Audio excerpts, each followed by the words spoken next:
Ajude os Sussurros do Imaginário a crescer. Ama os audiobooks do canal? Que tal apoiar esse projeto e ajudar a trazer ainda mais histórias incríveis para todos?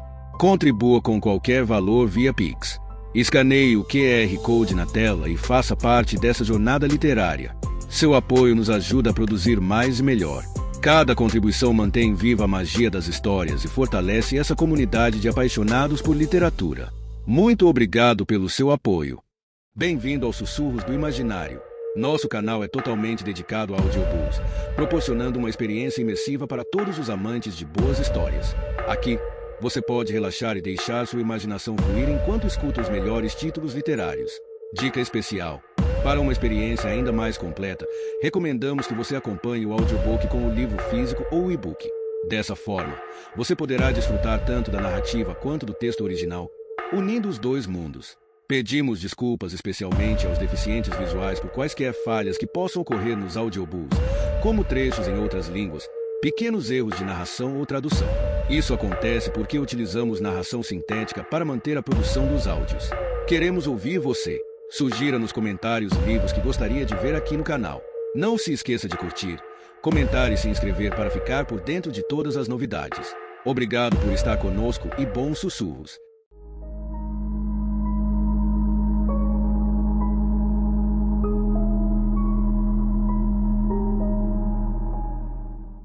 Capítulo 10. Resgate. Foi um grupo desalentado que surgiu da mina. Os sobreviventes deixaram-se cair no chão, à beira da exaustão. Pulga havia contido as lágrimas durante horas depois que Thomas fugira e agora estava deitado no chão úmido olhando para o céu cinzento, sentindo-se anestesiado. Culgan era o que tinha passado pelo pior, pois ficará completamente esgotado com o feitiço usado para repelir o espectro. Fora carregado nos ombros dos outros na maior parte do caminho, e eles não escondiam quanto o fardo era pesado. Todos caíram em um sono exausto, à exceção de Dougan, que acendeu uma fogueira e ficou de sentinela. Pulga acordou com o som de vozes, sob um céu límpido e estrelado. Foi saudado pelo cheiro de comida sendo cozida. Quando Garda e os 3 guardas que restavam despertaram, Dougan os deixou cuidando dos outros. Com uma armadilha, apanhou 2 coelhos, que, agora, assavam na fogueira. Os outros acordaram, exceto Culgan, que roncava profundamente. Aruta e o Duque viram o garoto acordado e o príncipe aproximou-se do lugar onde Pulga estava sentado.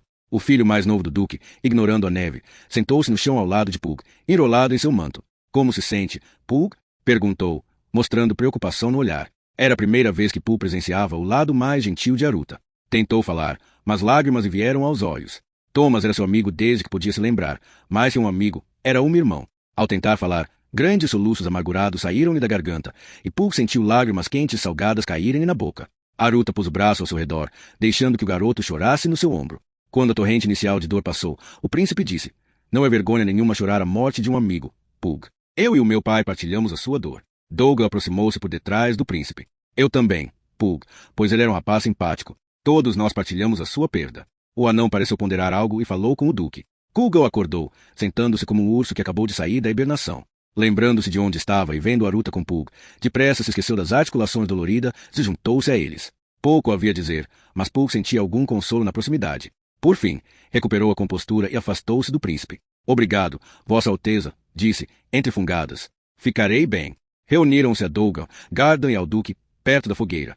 Borrick sacudia a cabeça ao ouvir algo que o anão dissera. "Agradeço-lhe a coragem, Dougan, mas não posso permitir." Dougan deu uma baforada no cachimbo e sua barba dividiu-se em um sorriso amistoso. "E como pretende me impedir, Vossa Graça?" "Certamente não usará de força." Borrick sacudiu a cabeça. "Não, claro que não. Mas isso seria pura loucura."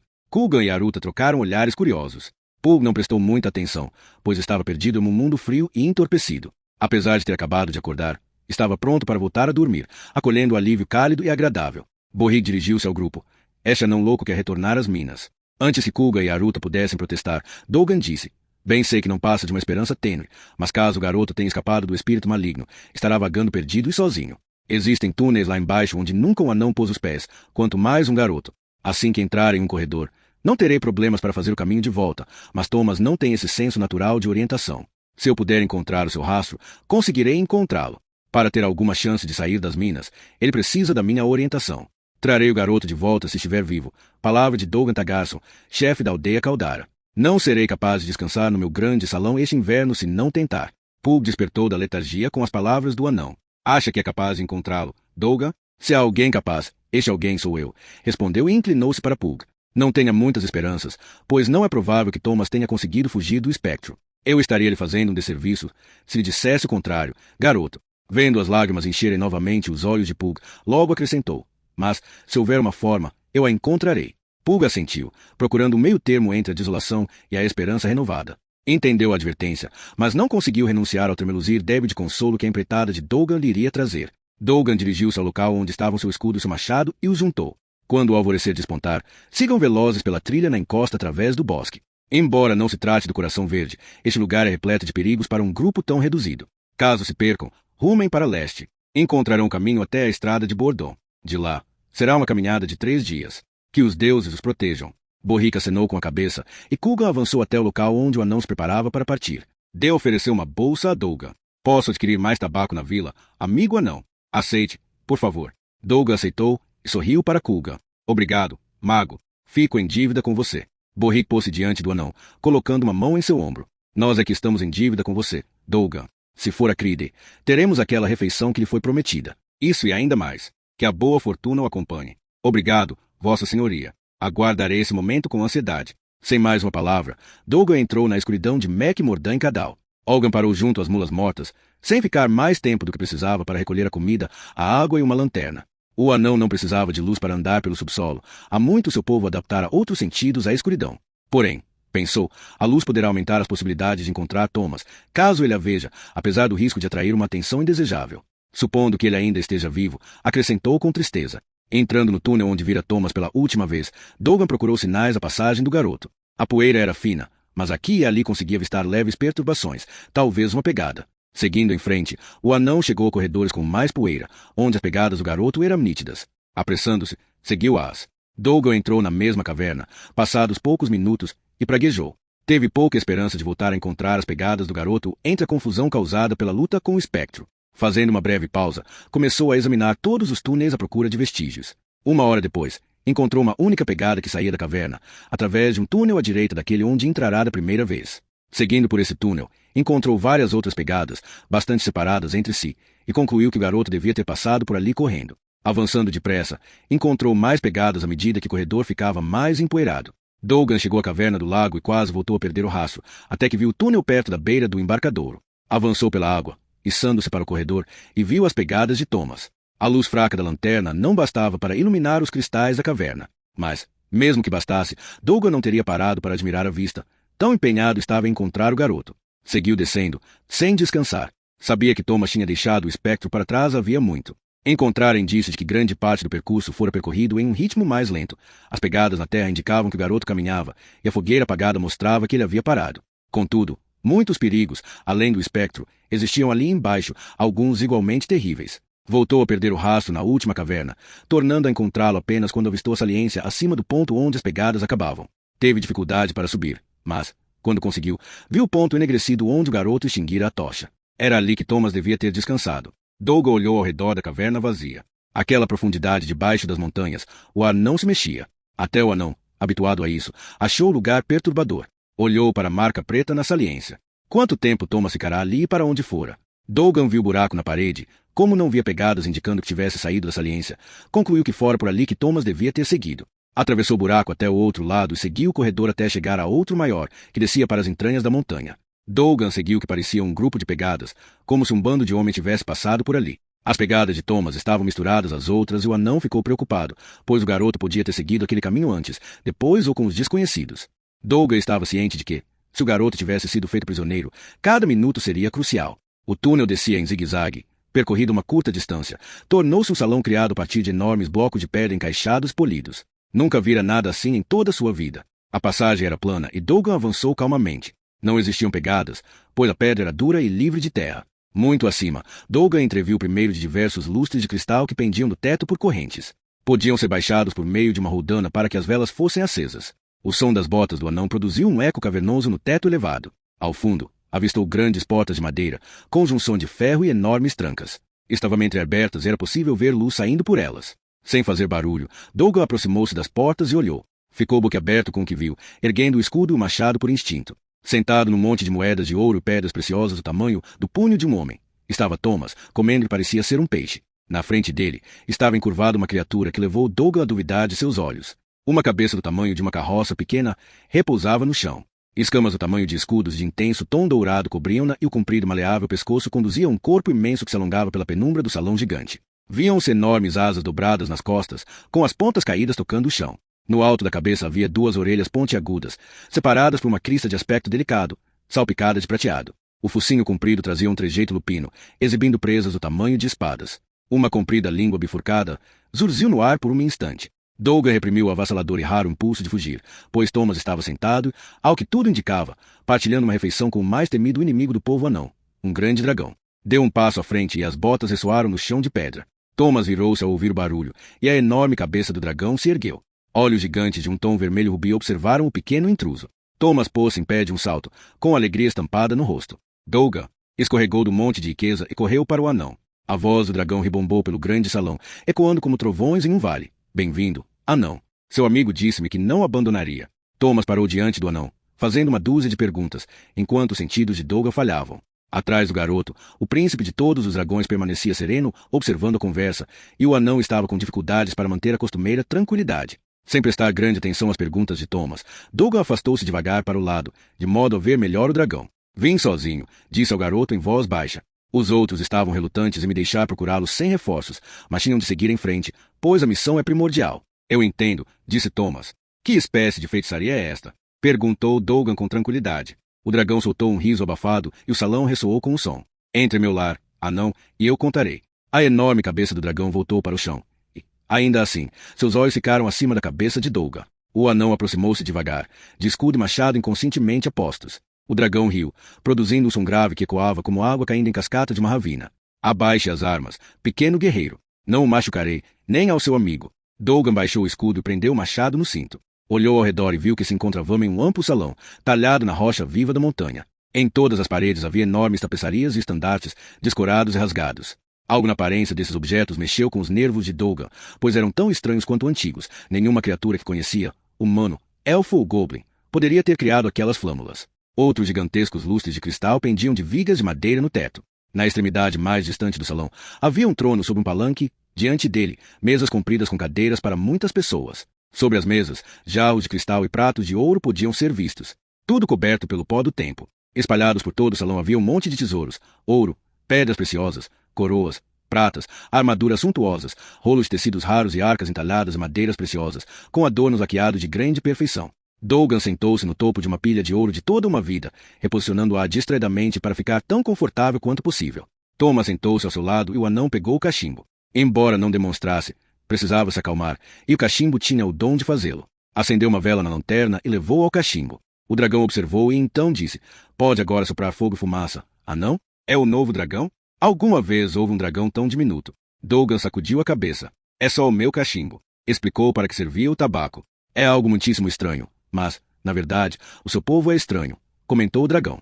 Dougan ergueu uma sobrancelha ao ouvir aquelas palavras, mas nada disse.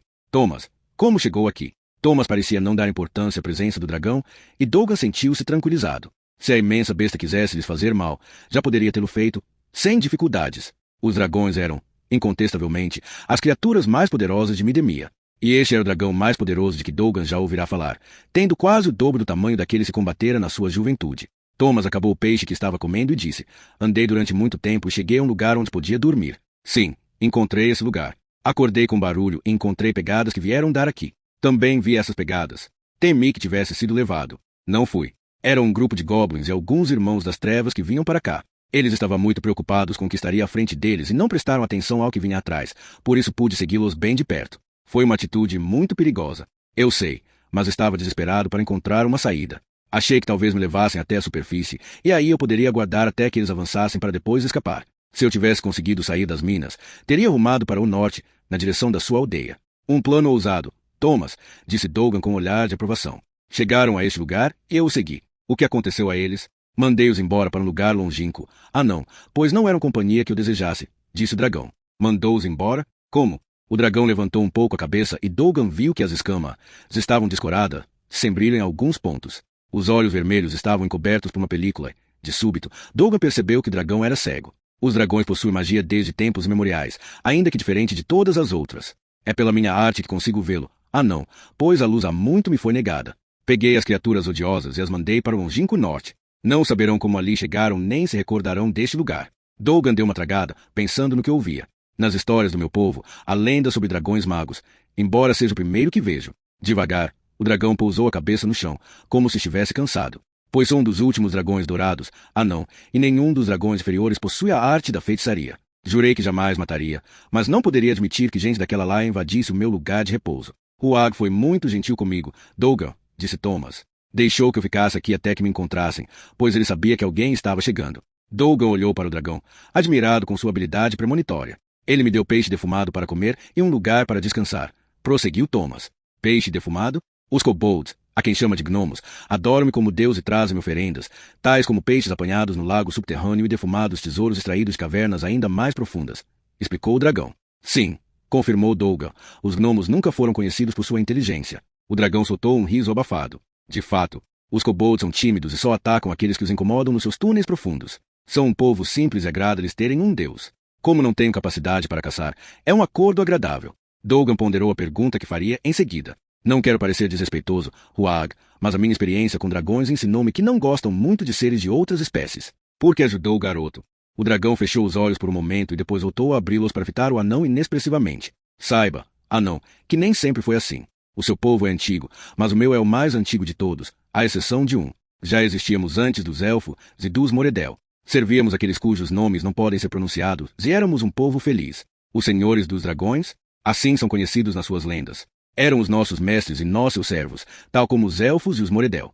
Quando deixaram esta terra, em uma viagem além da imaginação, tornamo-nos o mais poderoso dos povos livres, numa época anterior à chegada dos anões ou dos homens a estas terras. Dominávamos os céus e todas as coisas, pois o nosso poder excedia o de qualquer outro povo. Há muito tempo, os homens e os anões chegaram às nossas montanhas, e vivemos em paz durante um período. Mas os hábitos mudam e logo começaram as contendas. Os elfos expulsaram os Moredel da floresta que agora se chama Elvandar, e os homens e os anões combateram os dragões. Éramos fortes, mas os humanos são como as árvores da floresta, incontáveis. Aos poucos, o meu povo fugiu para o sul, e eu sou o último habitante destas montanhas. Aqui vivo há séculos, pois jamais abandonaria o meu lar. Por magia, poderia não permitir a entrada daqueles que procuram este tesouro e matar aqueles cujas artes evitam a confusão que lhes provoco nas mentes. Cansei-me de matar e jurei que não tiraria mais vidas, mesmo de seres abomináveis como os Moredel. Por isso os enviei para longe, por isso auxiliei o garoto, pois não merece ser maltratado. Dougan estudou o dragão. Agradeço, Huag. Os seus agradecimentos são apreciados, Dougan das Torres Cinzentas. Também me alegra que tenha vindo. Pouco tempo me restava para abrigar o garoto, pois convoquei Thomas para perto de me impor artes mágicas, de modo a acompanhar-me no meu leito de morte. O quê? Exclamou Thomas. É dado aos dragões saber a hora da sua morte, Thomas, e a minha aproxima-se. Sou velho, mesmo pelos padrões do meu povo, e vivi uma vida plena. Satisfaz-me que assim seja. É assim o nosso costume. Dougan pareceu perturbado. Ainda assim, não consigo deixar de estranhar estar aqui sentado ouvindo falar desse assunto. Por quê? Ah não? Não é verdade que, quando alguém do seu povo morre, o que importa é a boa vida que teve em vez dos anos vividos. É verdade. Pois então, que importa saber ou desconhecer a hora da morte? Nada muda. Tive tudo que um ser da minha espécie poderia esperar. Saúde, companheiras, filhos, riquezas e todo o resto. Foi tudo o que sempre desejei, e tudo isso já tive. É sábio saber o que se almeja e ainda mais sábio saber quando se alcança, comentou Dougan. De fato, e ainda mais sensato é saber quando algo é inexequível, pois o esforço passará a ser absurdo. É costume de meu povo velar o leito de morte, mas não existe nenhum membro da minha espécie a quem eu possa chamar e que se encontre nos arredores. Por isso, peço-lhes que aguardem pelo meu falecimento antes de partirem. Aguardarão? Dougan olhou para Thomas, que balançou a cabeça concordando. Sim, dragão, assim faremos, embora isso não seja algo que nos alegre o coração. O dragão fechou os olhos. Thomas e Dougan perceberam que começavam a fechar-se devido ao inchaço. Agradeço-lhe, Dougan, e a você, Thomas. O dragão ficou deitado e falou-lhes da sua vida, de quando voava pelo céu de Midemia, de terras longínquas onde tigres viviam nas cidades de montanhas, onde as águias falavam. Noite adentro, foram contadas histórias maravilhosas e outras assombrosas. Quando a voz começou a vacilar, Huag disse, uma vez, chegou um homem a este lugar, um mago de artes poderosíssimas. Não consegui afastá-lo daqui com a minha magia, tampouco consegui matá-lo.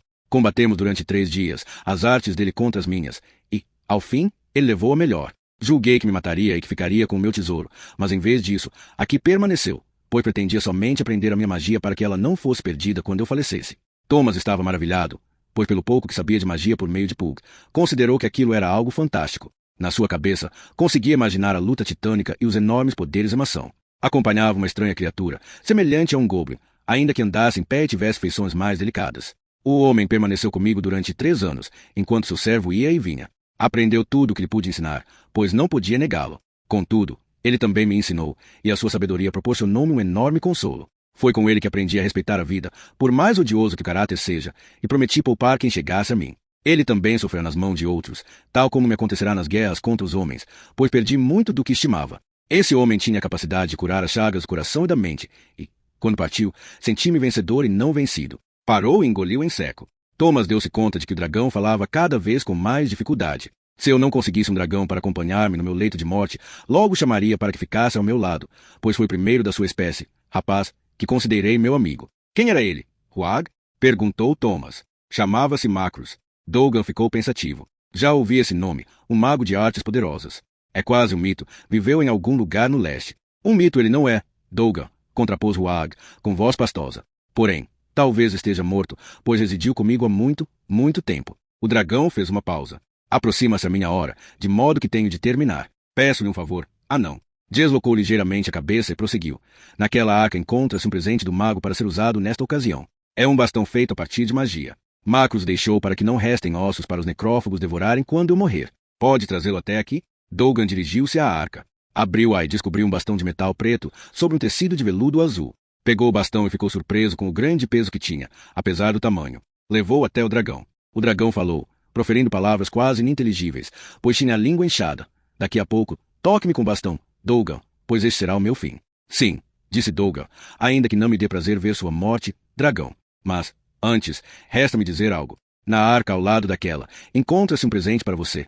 Não. Poderá levar daqui o que lhe agradar, pois não terei necessidade de nada. Não obstante, de tudo que se encontra neste salão, o que está na caixa é o que eu gostaria que fosse seu. Tentou mover a cabeça na direção de Thomas, mas não conseguiu. Thomas, agradeço-lhe por ter passado comigo os meus derradeiros momentos. Na arca, juntamente com o presente do anão, encontra-se um para você. Também pode levar o que lhe aprouver, pois tem bom coração. Respirou fundo e Thomas ouviu o estertor na garganta do dragão. Agora, Dougan. Dougan estendeu o bastão e o encostou com delicadeza na cabeça do dragão. Inicialmente, nada aconteceu. Foi o último presente de Macrus, disse Huag em voz baixa. De repente, começou a formar-se uma suave luz dourada ao redor do dragão. Ouviu-se um murmúrio, como se as paredes do salão ressoassem com uma música sobrenatural. O som intensificou-se enquanto a luz ganhava intensidade, começando a vibrar de energia. Thomas e Dougan presenciaram as manchas desbotadas desaparecerem das escamas de Huag. A sua pele reluzia como um fulgor dourado e a película começou a desaparecer de seus olhos. Ergueu a cabeça com lentidão, e eles perceberam que o dragão conseguia ver o salão à sua volta. A crista estava em pé, e as asas, abertas, deixando à vista o esplêndido lustro verde por baixo delas. Os dentes amarelados ganharam uma alvura brilhante, e as garras negras esmaecidas reluziam como ébano polido quando se pôs de pé, erguendo a cabeça para o alto. Jamais contemplei visão tão magnífica, disse Dougan em voz baixa. Aos poucos, a luz intensificou-se enquanto Huag regressava à imagem do vigor de sua juventude. Ergueu-se em toda a sua plena e impressionante altura, a crista dançando com brilhos prateados. O dragão jogou a cabeça para trás, em um movimento jovem e vigoroso, e, com um grito de júbilo, lançou uma potente chama até o alto teto abobadado. Com um rugido semelhante a 100 trombetas, gritou, agradeço-lhe, Macrus. É, de fato, um presente esplêndido. Então o som estranhamente cadenciado e harmônico mudou de timbre, tornando-se mais insistente, mais alto. Por um segundo, tanto Dougan como Thomas pensaram ter ouvido uma voz entre os tons ritmados, um eco profundo e oco que dizia, não há de quê, meu amigo. Thomas sentiu os olhos úmidos e levou a mão ao rosto. Lágrimas de alegria pela beleza pura do dragão escorriam. As enormes asas douradas do dragão abriram-se, como se ele estivesse prestes a voar. A luz brilhante ganhou tal força que Thomas e Dougan mal conseguiam olhá-la, embora não fossem capazes de afastar os olhos daquela visão. O som atingiu um nível tão alto que começou a cair pó do teto nas cabeças dos dois e sentiram o chão tremer. O dragão lançou-se para cima de asas estendidas e desapareceu em um ofuscante clarão de fria luz branca. De repente, o salão voltou ao que era antes e o som extinguiu-se. O vazio na caverna transmitia uma sensação opressiva após o desaparecimento do dragão, e Thomas olhou para o anão. Vamos embora, Dougan. Não tenho vontade nenhuma de ficar aqui. Dougan ficou pensativo. Sim, Thomas, também não tenho vontade de ficar aqui. No entanto, resta a questão dos presentes. Dirigiu-se à arca que o dragão indicara e abriu-a. Os olhos de Dougan ficaram arregalados ao estender a mão e tirar dela um martelo anão. Segurou à sua frente e olhou com reverência. A cabeça era feita de um metal prateado que reluzia com laivos azulados à luz da lanterna. Dos lados, símbolos anões apareciam entalhados. O cabo era de carvalho esculpido, com arabescos em todo o comprimento. O martelo fora polido, vendo-se a fibra rica da madeira através do acabamento. Dougan conseguiu dizer, debilmente, É o martelo de Tolin, há muito retirado do meu povo. O seu retorno trará júbilo a todos os salões do povo anão por todo o oeste. É o símbolo do nosso último rei, perdido há séculos. Thomas aproximou-se e viu algo mais na arca. Estendeu a mão e tirou dela uma grande trouxa de tecido branco. Desenrolou-a e viu que o tecido era um tabardo branco, ornado à frente com um dragão dourado. Lá dentro encontravam-se um escudo de igual padrão e um elmo dourado. Ainda mais extraordinária era a espada dourada de punho branco. A bainha era feita de um material macio e branco como marfim, mas ainda mais resistente, como metal. Debaixo da trouxa havia uma cota de malha dourada, que Thomas retirou da arca com uma exclamação de espanto. Oh! Douga olhou para ele e disse, aceite tudo, garoto. O dragão disse que era o seu presente. São requintados demais para mim, Douga. Pertencem a um príncipe ou a um rei. Creio que o proprietário anterior fará pouco uso deles, rapazinho. Foram dados de bom grado e pode fazer com eles o que quiser, embora acredite que sejam especiais. Caso contrário, não teriam sido colocados na arca com um martelo. O martelo de Tolin é uma arma poderosa, forjada nas antigas fundições de Mek-Casma-Alair, a mina mais antiga destas montanhas. Há nele uma magia sem igual na história dos anões. É provável que aconteça o mesmo com a armadura e a espada douradas. Pode ser que haja algum propósito ao virem até você.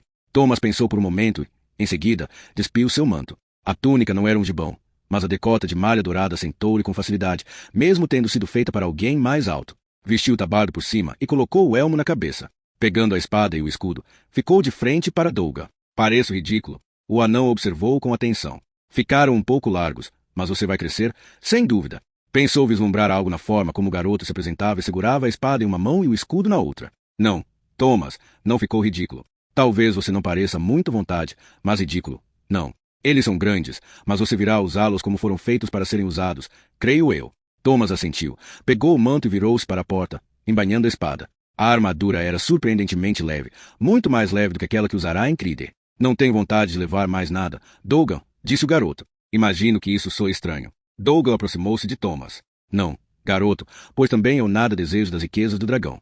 Com um último olhar de relance para o salão atrás dele, acrescentou, embora saiba que em noites futuras vou questionar a sensatez desta decisão. Talvez volte aqui um dia, mas duvido. Agora, vamos encontrar o caminho de volta. Partiram e em pouco tempo chegaram a túneis que Dougan conhecia bem e que os levariam à superfície. Olga agarrou o braço de Thomas em uma advertência tácita. O garoto sabia bem que não deveria falar. Também sentiu o mesmo alerta que experimentara pouco antes do ataque do espectro no dia anterior. Contudo, desta vez quase o sentia fisicamente. A criatura morta-viva estava próxima. Abaixando a lanterna, Thomas fechou-lhe a portinhola. Arregalou os olhos em um assombro repentino, pois, em vez da escuridão esperada, viu vagamente a silhueta do anão avançando devagar. Se pensar, disse, Douga. O anão virou-se. De repente, uma forma negra surgiu ameaçadoramente por trás dele. Atrás de você, gritou Thomas. Dougan girou nos calcanhares para enfrentar o espectro, erguendo o escudo e o martelo de Tolin instintivamente. A criatura morta-viva tentou alcançar o anão e somente os reflexos de Dougan, treinados nos campos de batalha, e a capacidade de seu povo de detectar movimento na escuridão cerrada o salvaram, pois o contato ocorreu no escudo de madeira e ferro. A criatura uivou de raiva ao sentir o ferro. Neste instante, Dougan investiu com a arma lendária dos seus antepassados e a criatura gritou quando o martelo a acertou. Da cabeça do martelo brotou uma luz azul esverdeada e a criatura recuou, gemendo de dor. Fique atrás de mim, gritou Dougan. Se o ferro o irrita, o martelo de Tolin o fere. Acho que serei capaz de afugentá-lo. Thomas começou a obedecer ao anão, mas a sua mão avançou para desembainhar a espada dourada situada do lado esquerdo do quadril. De um momento para outro, a armadura que não lhe caía bem pareceu se acomodar em volta dos ombros de forma mais confortável, e o escudo equilibrou-se no braço como se o carregasse há anos. Involuntariamente, Thomas deslocou-se para trás de Douga e depois lhe passou à frente, com a espada dourada a postos. A criatura pareceu hesitar, deslocando-se, em seguida, até Thomas. O garoto ergueu a espada, preparado para golpeá-la. Com um gemido de puro terror, o espectro virou-se e fugiu. Dougan olhou de relance para Thomas e viu algo que o fez hesitar, enquanto Thomas parecia tomar consciência de si, embainhando a espada. Dougan se voltou para a lanterna e perguntou, o que o levou a fazer aquilo, rapaz? Eu não sei, respondeu Thomas. Sentindo-se subitamente constrangido por ter desobedecido às instruções do anão, acrescentou, mas funcionou. A coisa foi embora. Sim, funcionou, concordou Dougan, abrindo a portinhola da lanterna. A luz examinou o garoto. Acho que o martelo do seu antepassado era mais do que a criatura podia aguentar, disse Thomas. Dougan não respondeu, mas sabia que não fora esse o caso. A criatura fugira apavorada ao ver Thomas na sua armadura branca e dourada. Foi então que surgiu outro pensamento na cabeça do anão. Garoto, como conseguiu me avisar que a criatura estava atrás de mim? Eu a vi. Dougan virou-se para fitar Thomas, nitidamente atônito. Você a viu? Como? Tinha fechado a portinhola da lanterna. Não sei como, mas vi. Dougan voltou a fechar a portinhola da lanterna e levantou-se. Afastando-se alguns metros, perguntou: Onde estou agora, rapaz? Sem hesitar, Thomas veio se colocar diante do anão, pousando-lhe uma mão no ombro. Aqui. O quê? Foi a reação de Dougan. Thomas tocou o elmo e em seguida o escudo. Você disse que eram especiais. Disse, rapaz. Mas não achei que fossem tão especiais assim. Seria melhor tirar? Perguntou o garoto, preocupado. Não, não. Deixando a lanterna no chão, Dougan disse, avançaremos mais depressa se eu não tiver de me preocupar com o que você pode e não pode ver. Esforçou-se para colocar animação na voz. Apesar de não existirem dois guerreiros iguais a nós nestas terras, é melhor não anunciarmos a nossa presença com a luz. Não fiquei nada tranquilo depois de o dragão contar que os Moredel estiveram aqui embaixo, nas nossas minas. Se um bando teve coragem de arriscar-se a enfrentar a ira do meu povo, poderão surgir outros. Aquele espectro poderá temer a sua espada dourada e o meu antigo martelo, mas 20 Moredel poderão não ser tão fáceis de impressionar. P.C. Thomas não soube o que responder, então avançaram escuridão adentro. 3 vezes pararam e esconderam-se enquanto grupos apressados de goblins, irmãos das trevas, passavam por perto. De sua posição estratégica na penumbra, conseguiram ver que muitos dos que passavam apresentavam ferimentos ou mancavam, amparados por seus companheiros. Após a passagem do último grupo, Dougan virou-se para Thomas. Nunca na nossa história os goblins e os Moredel atreveram-se a entrar em nossas minas em tão grande número. Temem tanto o nosso povo que não se arriscam. Parecem bastante maltratados, Dougan, há fêmeas e jovens entre eles, e também carregam grandes trouxas, disse Thomas. Estão fugindo de algo. O anão concordou. Estão vindo todos do vale ao norte das Torres Cinzenta, se dirigem-se ao Coração Verde. Há algo que os impele para o sul.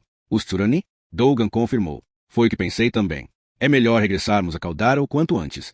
Partiram e pouco depois caminhavam por túneis que Dougan conhecia bem e que os levariam à superfície e para casa. 5 dias depois, quando chegaram a Caldara, estavam ambos exaustos. A neve nas montanhas era espessa e o avanço, lento. Ao se aproximarem da aldeia, foram avistados por guardas, e não tardou para que todos os aldeões viessem cumprimentá-los. Foram levados para o amplo salão da aldeia e deram um quarto para Thomas. Ele estava tão cansado que adormeceu na mesma hora. Até mesmo o robusto anão estava fatigado.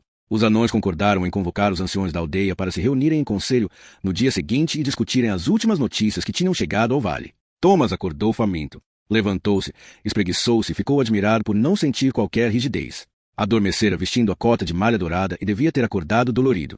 Em vez disso, sentia-se descansado e em boa forma. Abriu a porta e entrou no salão. Não viu ninguém até chegar ao centro do vasto aposento. Ao longo da grande mesa, estavam sentados vários anões, com Dougan à cabeceira. Thomas reparou que um deles era Vaylin, filho de Dougan, que indicou uma cadeira ao garoto e apresentou-o ao grupo. Todos cumprimentaram Thomas, que respondeu com cortesia. Olhava principalmente para o grande banquete sobre a mesa. Dougan riu e disse, sirva-se, rapazinho, não há razão para ficar aí cheio de fome com a mesa cheia. Thomas encheu um prato com carne, queijo, pão e pegou uma caneca de cerveja, embora sua cabeça não estivesse preparada para a bebida e ainda fosse cedo. Devorou tudo em um instante e voltou a servir-se, reparando se havia alguém desaprovando seu comportamento. Grande parte dos anões estava envolvida em uma discussão complicada cuja natureza Thomas desconhecia, pois se relacionava com a distribuição de provisões de inverno a diversas aldeias da região. Dougan pôs fim à discussão e disse, agora que Thomas está presente, creio que seja apropriado falarmos desse Tsurani. Thomas aguçou os ouvidos ao ouvir aquelas palavras, se voltou completamente sua atenção para o que estava sendo dito. Dougan prosseguiu. Desde que saí em patrulha, recebemos mensageiros de Elvandar da Montanha de Pedra. Tem havido muitos informes sobre a presença desses forasteiros nas proximidades da passagem norte. Eles montaram acampamentos nas colinas ao sul da Montanha de Pedra. Isso é assunto deles, a menos que nos chamem às fileiras, disse um dos anões. De fato, Orven, mas também nos chegaram notícias que foram vistos entrando e saindo do vale, logo ao sul da passagem, retorquiu Dougan. Entraram em terras que nos pertencem por tradição, e isso diz respeito às Torres Cinzentas. O anão a quem chamavam Orven assentiu com um aceno de cabeça. Sem dúvida, mas não poderemos fazer nada até a primavera. Dougan pôs os pés em cima da mesa e acendeu o cachimbo. Isso também é verdade. Mas devemos ficar gratos, pois os Tsurani também nada poderão fazer até a primavera. Thomas largou um pedaço de carne que tinha na mão. As nevascas já chegaram? Dougan olhou para ele. Sim, rapazinho, as passagens estão cobertas de neve, uma vez que a primeira nevasca deste inverno caiu sobre nós ontem à noite. Nada poderá se deslocar ali, muito menos um exército. Thomas olhou para Dougan. Quer dizer? Sim. Neste inverno você será nosso hóspede, visto que sequer o mensageiro mais audacioso conseguiria encontrar a saída destas montanhas se chegar a Cride. Thomas reclinou-se, pois, apesar do conforto do grande salão dos anões, ansiava por um ambiente mais familiar. Porém, não havia nada que pudesse ser feito. Conformou-se com a situação e concentrou-se em sua refeição.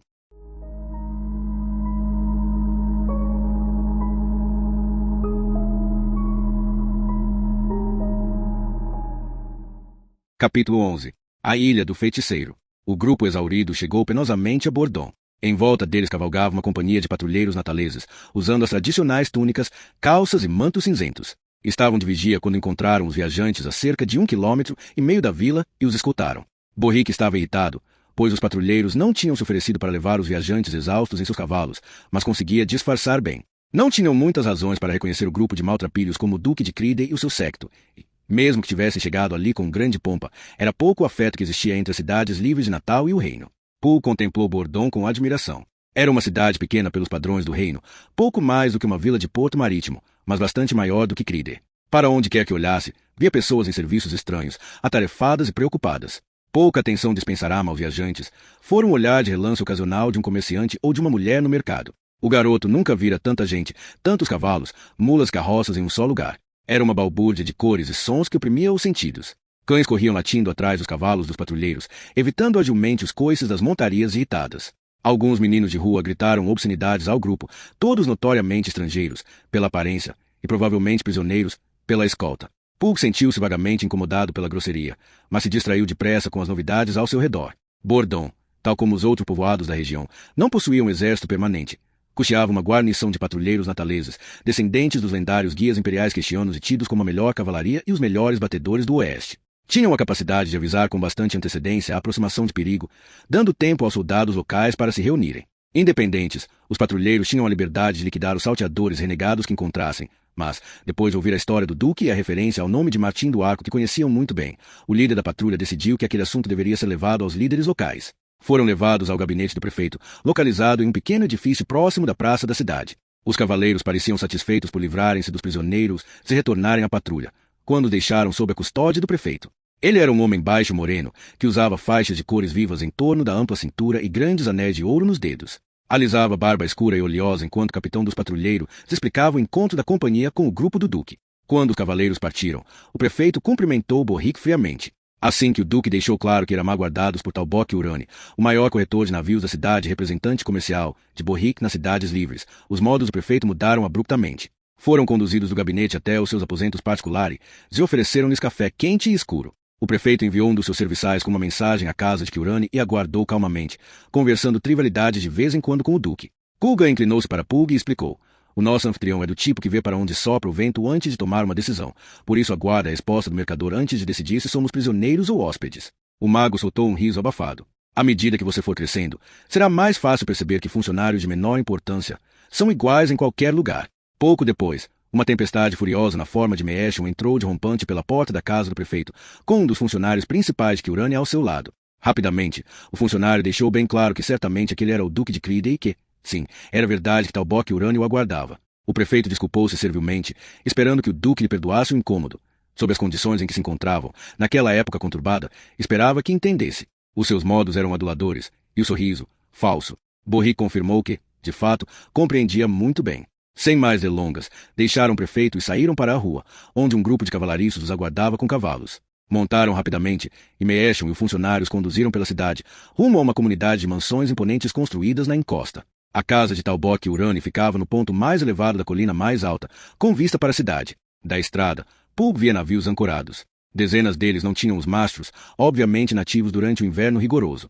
Algumas embarcações costeiras que se dirigiam a Elite, ao norte, ou a outras cidades livres entravam e saíam cautelosamente, mas de modo geral o porto estava calmo. Chegaram à casa e passaram por um portão aberto em um muro baixo, enquanto surgiam serviçais para levar os cavalos.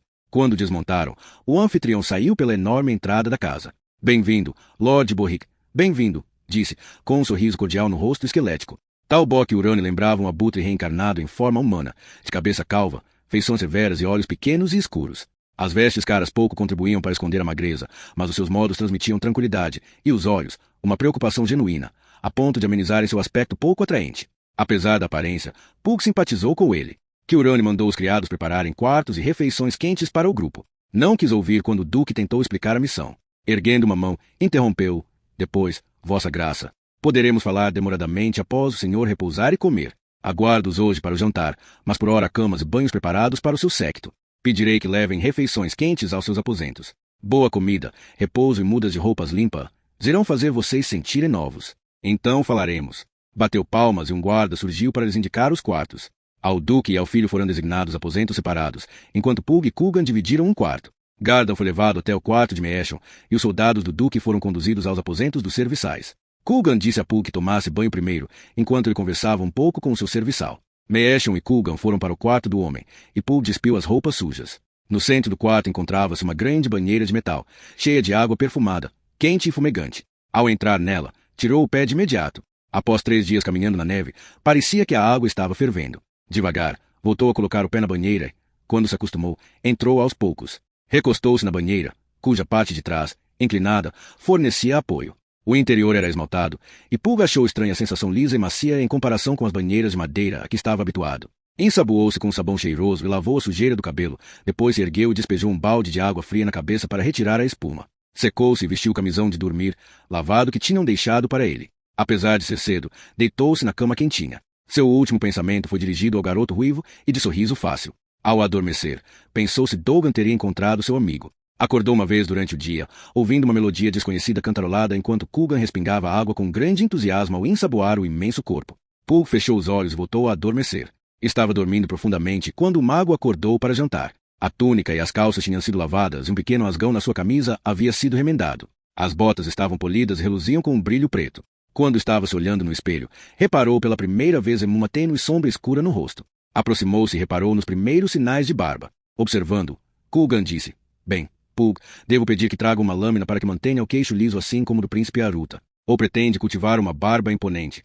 Passou a mão com gestos exagerados na sua própria barba grisalha. Pug sorriu pela primeira vez desde que deixara Mec Mordan em Cadal. Acho que não preciso me preocupar por algum tempo com esse assunto. Cúlgan riu, satisfeito por ver o ânimo do garoto retornando. O mago ficará inquieto com a intensidade do luto de Pug por Thomas. Sentiu-se aliviado por ver a natureza jovial do garoto impondo-se. Cúlgan abriu a porta. Vamos? Pug inclinou a cabeça, imitando uma mesura cortês, e disse: Com certeza, mestre mago. Depois do senhor. E desatou a rir. Dirigiram-se à sala de jantar, um ambiente imenso e profusamente iluminado, embora não se comparasse ao salão do castelo de Cride. O duque e o príncipe Aruta já estavam sentados, e Cúlgan e Pug tomaram de imediato seus lugares à mesa. Borrick estava terminando o relato dos acontecimentos em Cride na grande floresta quando Pug e Cúlgan se sentaram. E então, disse ele, optei por trazer pessoalmente estas notícias, tal é a importância que lhes confiro. O mercador recostou-se na cadeira enquanto os criados traziam uma enorme variedade de pratos para o jantar. Lord Borrick, disse Talbot, quando Meeshon veio falar comigo, o pedido que trouxe em seu nome foi um tanto vago, devido, creio, à forma como as informações foram transmitidas. Referia-se à magia empregada por Cúlgan para contatar Belgan, que, por sua vez, enviará a mensagem a Meeshon. Jamais imaginei que o seu desejo de alcançar Krondor viesse a revelar-se tão vital para o meu povo como agora vejo. Fez uma pausa e acrescentou: É óbvio que estou alarmado com as notícias que traz. Estava disposto a ser não mais do que corretor que iria lhe fornecer um navio, mas agora me comprometo a lhes entregar uma das minhas próprias embarcações.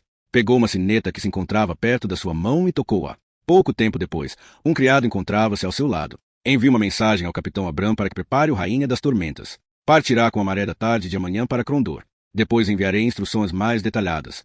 O criado fez uma mesura e saiu. Sou-lhe grato, mestre Kilrane, disse o duque. Esperava que compreendesse, mas não contava encontrar o navio tão depressa. O mercador olhou diretamente para Borrick. Duque Borrick, permita-me a franqueza. As cidades livres e o reino não morrem de amores entre si. E, para ser ainda mais franco, menos afeto ainda gera o nome com um dom. Foi seu avô que devastou Valinor e cercou Natal. Ele foi contido apenas a 16 quilômetros desta cidade, e esta lembrança ainda provoca ressentimentos em muitos de nós. Descendemos de Quexianos, mas somos homens livres por nascimento e nutrimos pouca simpatia por conquistadores. Kilrane prosseguiu, enquanto o duque sentava-se tenso em seu lugar. Porém temos de admitir que mais tarde seu pai, e o senhor agora, têm sido bons vizinhos, negociando honestamente com as cidades livres, por vezes até de modo generoso. Acredito que o senhor é um homem honrado e imagino que esse povo Tsurani deve ser tudo o que diz que são. O senhor não é dado a exageros, creio eu. O duque pareceu relaxar um pouco com aquelas palavras. Talbot bebeu um gole de vinho e recomeçou. Seríamos tolos se não reconhecêssemos que os nossos melhores interesses coincidem com os do reino, pois sozinhos não temos força. Quando partirem, convocarei uma reunião do Conselho de Guildas Mercadori e demonstrarei a necessidade de apoiar o reino nesta causa. Sorriu e todos na mesa perceberam que ali estava um homem tão confiante na sua influência e autoridade quanto o duque. Creio que não terei dificuldade em demonstrar a sensatez desse apoio ao Conselho. Basta mencionar aquela galera de guerra do Tsurani e especular um pouco sobre o que aconteceria aos nossos navios contra uma frota de tais embarcações para convencê-los. Borrick riu e bateu com a mão na mesa. Mestre mercador, bem vejo que a sua riqueza não foi conseguida com um estalar de dedos afortunado do destino. A sua mente astuta iguala-se à mente do meu padre Turi, assim como a sua sabedoria. Fico-lhe agradecido. O Duque e o mercador continuaram a conversar noite adentro, mas Pulga ainda estava cansado e voltou para a cama. Horas depois, quando Coogan entrou no quarto, encontrou o garoto dormindo tranquilamente, com uma expressão serena no rosto. Rainha das Tormentas era levado pelo vento, com os mastaréus dos joanetes e os cutelos do sobrejoanete desatirando de encontro ao mar revolto. A chuva em Torvelinho, angustiante e gélida, tornava a noite tão escura que quem se encontrava no convés não conseguia ver os topos dos mastros altos na penumbra enevoada. No tombadio superior, amontoavam-se silhuetas debaixo de grandes mantos impermeáveis forrados de pele, tentando se manter quentes e secas naquela umidade glacial. Nas últimas 2 semanas, por 2 vezes haviam navegado em mares revoltos, mas aquelas eram certamente as piores condições com que tinham se deparado. Do cordame veio um grito e chegou ao capitão a notícia de que 2 homens tinham tombado das vergas. O Duque Borri gritou para o capitão Abram: "Não há nada que se possa fazer?" "Não, meu senhor. São homens mortos, procurá-los seria uma tolice, mesmo que isso fosse possível. E não é", gritou também o capitão, erguendo a voz acima do ribombar da tempestade. Toda uma equipe de vigília estava lá no alto, no cordame traiçoeiro, retirando o gelo que se formava nos mastros e vergas que podia levá-los a quebrar sob peso adicional, o que inutilizaria o navio. O capitão Abram segurava-se à murada com uma mão, prestando atenção a sinais de perigo, todo o corpo em sintonia com o navio. Ao seu lado estavam o Duque e Coogan, meio desequilibrados no convés inclinado. De baixo, ouviram-se rangidos e estalos, e o capitão praguejou. Pouco depois, um marinheiro surgiu junto deles. "Capitão, uma tábua do casco rachou e está entrando água no barco." O capitão acenou a um dos seus imediatos que se encontrava no convés principal. "Leve um grupo para baixo e tapem os estragos. Depois venha me colocar a par da situação." O imediato logo escolheu 4 homens para acompanhá-lo. Coogan pareceu entrar em uma espécie de transe por um minuto antes de dizer: "Capitão, essa tempestade irá se prolongar por mais 3 dias." O capitão amaldiçoou a sorte que os deuses lhe tinham reservado e disse ao Duque: "Não posso navegar pela tempestade por 3 dias com água entrando no barco. Tenho que encontrar um local para fundear e reparar o casco." O Duque assentiu, erguendo a voz acima do temporal. "Vai virar para quê?" O capitão sacudiu a cabeça, removendo a neve e a água que pingavam da barba negra. "Não posso virar para que é contra o vento. Teremos de lançar âncora na ilha do feiticeiro." Coogan sacudiu a cabeça, ainda que os outros não tivessem reparado no gesto. O mago perguntou: "Não haverá outro local onde possamos nos abrigar?" O capitão olhou para o mago e para o Duque. "Não. Pelo menos não tão perto. Correríamos o risco de perder um mastro. Além disso, caso não naufragássemos e afundássemos, perderíamos 6 dias em vez de 3. As ondas estão cada vez maiores e temo perder mais homens." Gritou ordens para cima e para o timoneiro e tomaram um rumo mais para o sul, a caminho da ilha do feiticeiro. Coogan desceu com o Duque. O movimento oscilante e agitado do navio tornava as escadas e os corredores estreitos difíceis de transpor, e o corpulento mago foi atirado de um lado para outro enquanto tentavam alcançar as cabines. O Duque entrou na sua, dividida com o filho, e Coogan entrou na dele. Gardan, Meeshon e Pug tentavam descansar nos respectivos beliches enquanto o barco era castigado. O garoto estava passando por momentos complicados, pois enjoara durante os primeiros 2 dias. Conseguirá encontrar certo equilíbrio, mas era incapaz de comer o porco e os biscoitos salgados que eram forçados a ingerir. Devido ao mar agitado, o cozinheiro do navio não tivera a oportunidade de desempenhar as suas funções habituais. As tábuas do navio rangeram, protestando contra as ondas que as flagelavam, e mais à frente ouvia-se o som de martelos enquanto a tripulação tentava reparar a brecha no casco. Pug virou-se para Coogan. "E quanto à tempestade?" Meeshon apoiou-se em um cotovelo e olhou para o mestre. Gardan imitou. Coogan respondeu: "Vai durar mais 3 dias. Vamos ancorar no lado protegido de uma ilha e lá aguardaremos até que a tempestade diminua." "Que ilha?" quis saber Pug. "A ilha do feiticeiro." Meeshon saltou do beliche como um raio, batendo com a cabeça no teto baixo. Praguejando e massageando a cabeça, enquanto Gardan segurava uma gargalhada, exclamou: "A ilha de Macros, o negro?" Coogan confirmou, ao mesmo tempo que usou uma das mãos para se equilibrar quando a embarcação passou no topo da crista de uma onda alta, caindo na depressão do mar. "Esse mesmo. Não me agrada nada a ideia, mas o capitão teme pelo navio." Como que para salientar esse argumento, o casco rangeu e chiou de forma alarmante por um instante. "Quem é Macros?"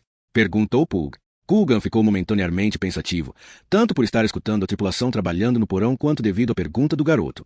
Em seguida disse: "Macros é um grande feiticeiro, Pug. Talvez o maior que o mundo já conheceu." "Sim", acrescentou Meeshon, "e também é a cria de algum demônio do mais profundo círculo do inferno. As suas artes são as mais obscuras que existem e até os sanguinários sacerdotes de Linskragma temem pisar naquela ilha." Gardan riu. "Ainda estou para ver um feiticeiro que consiga intimidar os sacerdotes da deusa da morte.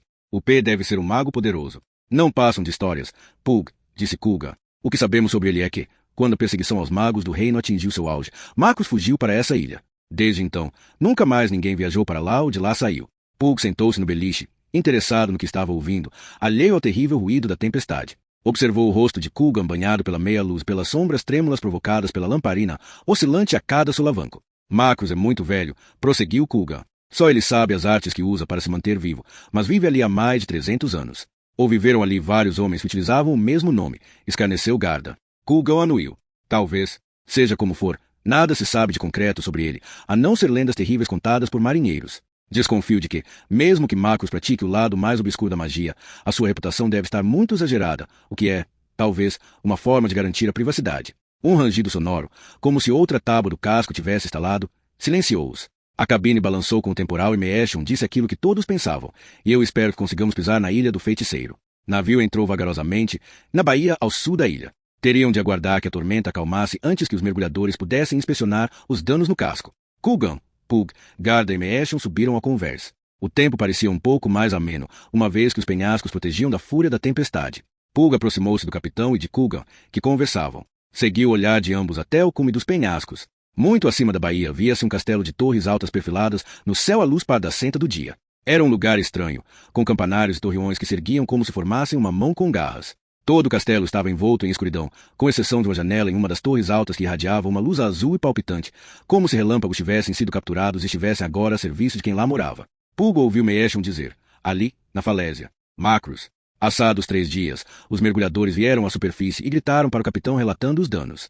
Pug encontrava-se no convés principal com Meeshon, Gardan e Kulgan. O príncipe Aruta e o pai estavam ao lado do capitão, aguardando o veredito sobre o estado do navio. Lá em cima, as aves marinhas voavam em círculos, à procura dos restos do lixo que o navio naquelas águas prenunciava. Os temporais de inverno pouco ajudavam a suprir a parca alimentação das aves, e o navio era uma fonte bem-vinda de comida. Aruta desceu até o convés principal, onde os outros aguardavam. Levaremos até o meio-dia de amanhã para reparar todos os danos, mas o capitão acha que o navio aguentará até Krondor. A partir daqui, não deveremos encontrar muitas dificuldades. Meeshon e Gardan trocaram olhares significativos. Sem querer deixar passar a oportunidade, Kulgan disse, poderíamos desembarcar, Vossa Alteza? Aruta massageou, o queixo barbeado. Sim, embora não deva haver um único marinheiro que queira lançar um barco à água para nos levar. Nos levar? Perguntou o mago. Aruta deu seu sorriso torto. Já tive a minha dose de cabines. Kulgan, sinto falta de esticar as pernas em terra firme. Além disso, sem supervisão, vocês passariam o dia percorrendo lugares que não deveriam. Pug ergueu os olhos para o castelo, gesto que o mago notou. Não nos aproximaremos daquele castelo nem da estrada que leva até lá, com certeza. As histórias sobre esta ilha contam que o mal chega somente aos que tentam transpor as muralhas do feiticeiro. Aruta fez sinal a um marujo. Um escalé foi preparado e os 4 homens e o garoto embarcaram. O bote foi içado por cima do costado e descido por uma equipe de homens que suavam, apesar do vento frio que ainda soprava no rastro da tempestade. Pelos olhares que lançavam ao topo da falésia, Pug sabia que não era um trabalho nem o tempo que causavam aquela transpiração. Como se tivesse lido seus pensamentos, Aruta disse, pode até haver gente mais supersticiosa em Midemia do que os marinheiros, mas nunca me foi apresentada. Quando o escalé chegou à água, Meeshon e Gardan soltaram as amarras suspensas dos pinos. Os 2 homens pegaram desajeitadamente os remos e começaram a remar para a praia. Iniciaram em ritmo irregular e hesitante, mas, diante dos olhares de reprovação do príncipe, aos quais se juntaram comentários sobre como seria possível que homens que tinham passado a vida inteira em uma aldeia costeira não soubessem remar, eles finalmente conseguiram avançar de modo apropriado. Chegaram a uma pequena enseada coberta de areia que separava as falésias da baía. Um caminho subia para o castelo, e a ele juntava-se outro que percorria a ilha. Pug saltou do escalera e ajudou a puxá-lo para a terra. Quando já estava bem preso, os outros desembarcaram e esticaram as pernas. O garoto sentiu que estavam sendo observados, mas sempre que olhava em volta, não via nada além de rochedos das escassas. As aves marinhas se passavam o inverno nas fendas da falésia.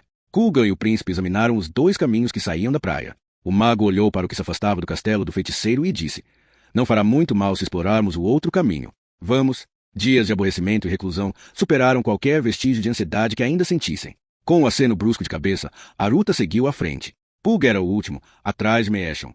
O homem livre de ombros largos estava armado com uma espada, na qual sua mão repousava. Pug manteve a funda pronta, pois ainda não se sentia confiante com a espada, embora Gardan lhe estivesse ensinando sempre que surgia uma oportunidade. O garoto tocou distraído na funda, absorvendo a vista diante deles. Ao longo do caminho agitavam-se várias colônias de vira-pedras batuíras, que levantavam voo quando o grupo se aproximava. As aves faziam ouvir os seus protestos e voavam próximo dos ninhos até que os andarilhos se afastassem, regressando depois ao parco conforto da encosta. Subiram até a primeira de uma sucessão de colinas. O caminho que se afastava do castelo podia ser visto descendo atrás de outro cume. Deve levar a algum lugar, disse Kulgan. Prosseguiremos? Aruta assentiu e os outros ficaram calados. Continuaram a viagem até alcançarem um pequeno vale, um pouco maior que um desfiladeiro, entre 2 cordilheiras de colinas baixas. No fundo do vale, viam-se algumas casas. O que acha, Kulgan? São habitadas? Perguntou Aruta em voz baixa. Pulga observou-as por um instante, virando-se em seguida para Meeshan, que deu um passo à frente. O homem livre inspecionou a paisagem abaixo, o olhar percorrendo o fundo do vale até as colinas ao redor. Creio que não. Não vejo sinais de fumaça dos fogões das cozinhas, nem se ouve ninguém trabalhando. Aruta retomou o caminho de descida até o fundo do vale e os outros o seguiram. Meeshan virou-se para Pul por um momento e reparou que o garoto estava desarmado, exceto pela funda. O homem livre tirou uma comprida faca de caça do cinto e ofereceu ao garoto, sem fazer comentários. Pug inclinou a cabeça uma única vez para agradecer-lhe e pegou a arma sem dizer uma palavra. Chegaram a um planalto acima das casas e Pug reparou em uma de aspecto estranho, um edifício central rodeado por um pátio enorme e vários anexos. Toda a propriedade era circundada por um muro baixo, que não tinha mais que 1,20 m de altura. Desceram a colina pouco a pouco até chegarem a um portão no muro. No pátio, viam-se várias árvores frutíferas despidas de folhagem e uma área jardinada coberta de ervas daninhas. Junto à fachada do edifício central, podia ser vista uma fonte, decorada com uma estátua de 3 golfinhos. Aproximaram-se dela e viram que o interior do pequeno lago que rodeava a estátua estava coberto de azulejos azuis, desbotados e descoloridos pela passagem do tempo. Kuga examinou a fonte. Foi construída de uma forma engenhosa. Creio que a água saía da boca dos golfinhos. Aruta concordou. Já vi as fontes do rei em Hilano, e são parecidas, embora não sejam tão elegantes quanto esta. Havia pouca neve no chão, pois parecia que nevava pouco, no vale e em toda a ilha, mesmo nos invernos mais rigorosos. Entretanto, ainda assim estava frio. Pulga afastou-se um pouco e fitou a casa. Tinha apenas um andar, com janelas a cada 3 metros ao longo das paredes.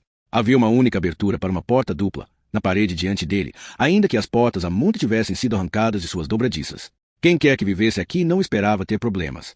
Pug virou-se e viu Gardan atrás dele, também contemplando a casa. Não tem torre de vigia, prosseguiu o sargento. E o muro baixo parece que servia mais para afastar o gado dos jardins do que como defesa. Meeshan juntou-se aos dois, ouvindo o último comentário de Gardan. Há pouca preocupação com defesa aqui. Este é o ponto mais baixo da ilha, exceto por aquele riacho que vocês puderam ver atrás da casa quando descemos a colina. Ele virou-se para mirar o castelo, cujos campanários mais altos podiam ser vistos do vale. É ali onde você constrói esperando conflitos. Este lugar, disse, indicando as casas baixas com um gesto, foi criado por alguém que pouco entendia de confrontos. Afastando-se, Pulga acenou com a cabeça concordando. Garda e Meeshan tomaram outra direção, rumo a um estábulo abandonado. Pulga continuou avançando até a parte de trás da casa e se deparou com várias outras casas menores. Agarrou a faca com a mão direita e entrou na que estava mais próxima. Dela, via-se o céu, pois o teto desabara. Telhas vermelhas, estilhaçadas e desbotadas, jaziam pelo chão naquilo que parecia ter sido uma despensa, com grandes prateleiras de madeira junto a 3 paredes. Pulga investigou os outros cômodos, percebendo que todos tinham uma configuração semelhante. Toda a casa fora uma espécie de área de armazenamento. Foi até a casa seguinte e encontrou uma enorme cozinha. Em uma das paredes havia um fogão de pedra, tão grande que sobre ele poderiam ser colocadas várias frigideiras ao mesmo tempo. Já o espeto que pendia de uma abertura traseira, sobre o fogão era tão comprido que nele caberia metade de uma vaca ou um cordeiro inteiro. Uma gigantesca tábua de açougueiro no centro da cozinha apresentava marcas incontáveis golpes de cutelo e faca. Pulga examinou um tache de bronze de aspecto inusitado que estava em um canto, coberto de pó e teias de aranha. Virou ao contrário e encontrou uma colher de pau. Ao levantar os olhos, pensou ter visto alguém do lado de fora da cozinha. Meeshan, Garda, chamou, enquanto avançava devagar até a porta. Quando saiu, não avistou ninguém, mas percebeu o movimento na porta de trás da casa principal. Correu até lá, presumindo que os companheiros a teriam adentrado a construção. Ao entrar, notou algo se movendo no fundo de um corredor lateral. Parou por um instante para examinar aquela casa insólita. A porta à sua frente estava aberta, uma porta de correr que caíra dos trilhos que a tinham segurado. Além da porta, viu um enorme pátio central a céu aberto. Na verdade, a casa era um quadrado oco, com pilares que sustentavam uma parte do telhado. Outra fonte e um pequeno jardim ocupavam o centro do pátio. Tal como a que se encontrava no lado de fora, aquela fonte mostrava avançado estado de degradação, e o jardim fora tomado por ervas daninhas. Pul virou-se para o local onde vira movimento.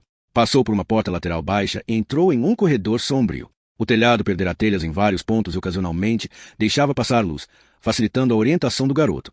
Passou por 2 cômodos vazios que supo serem quartos. Ao virar uma esquina, viu à sua frente a porta de um cômodo que pareceu estranho e entrou. As paredes estavam cobertas de azulejos, revelando desenhos de criaturas marinhas brincando no mar com homens e mulheres seminus.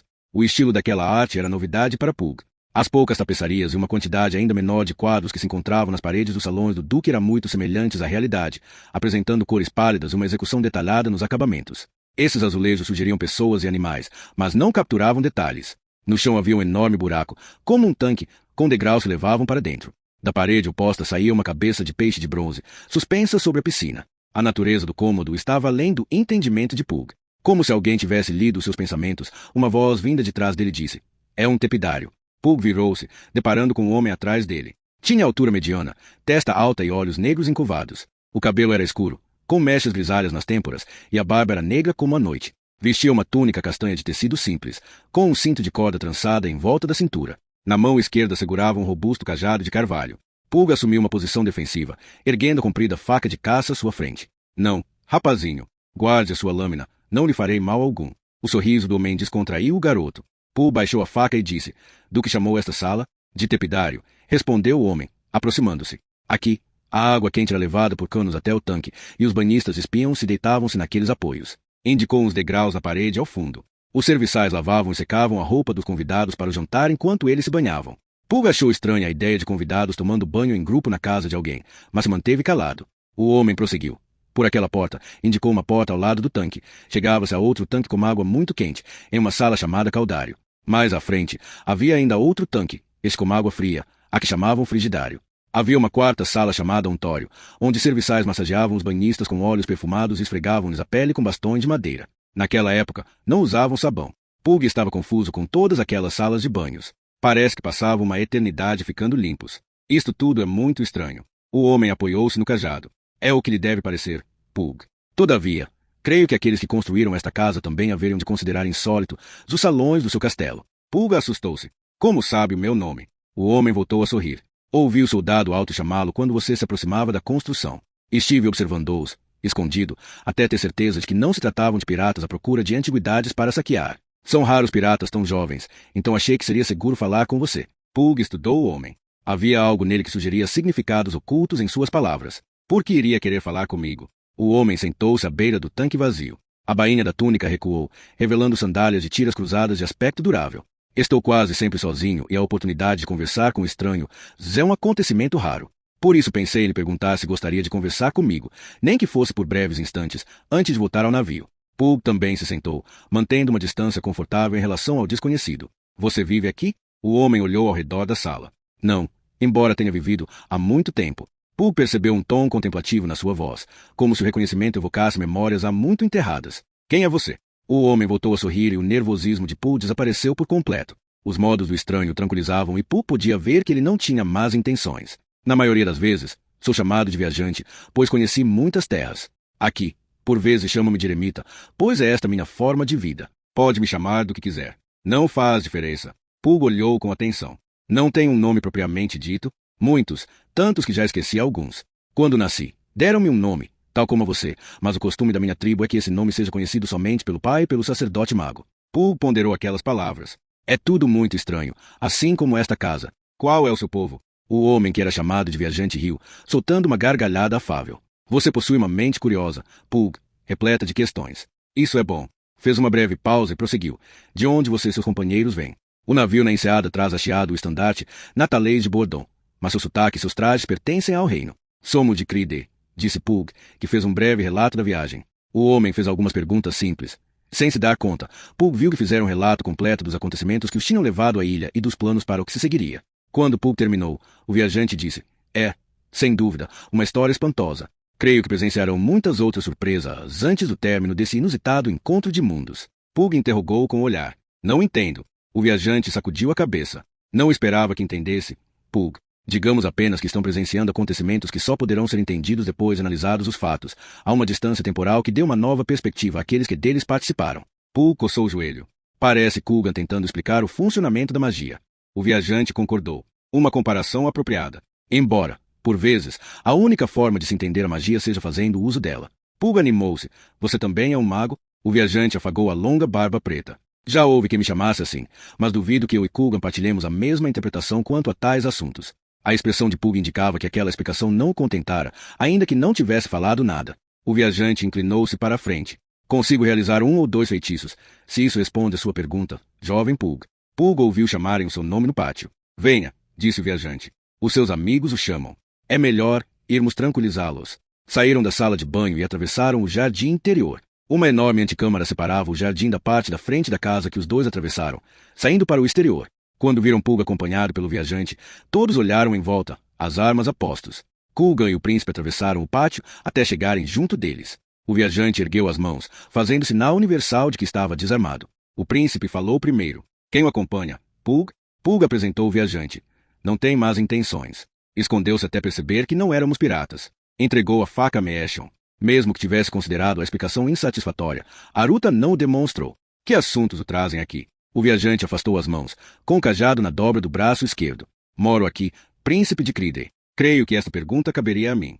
O príncipe ficou tenso diante do tratamento, mas, após um momento de nervosismo, acalmou-se. Se é assim, tem razão, pois somos nós os intrusos. Viemos nos aliviar do espaço exíguo e solitário do navio. Nada mais. O viajante acenou com a cabeça. Assim sendo, são bem-vindos à Vila Beata. O que é Vila Beata? Perguntou Kulga.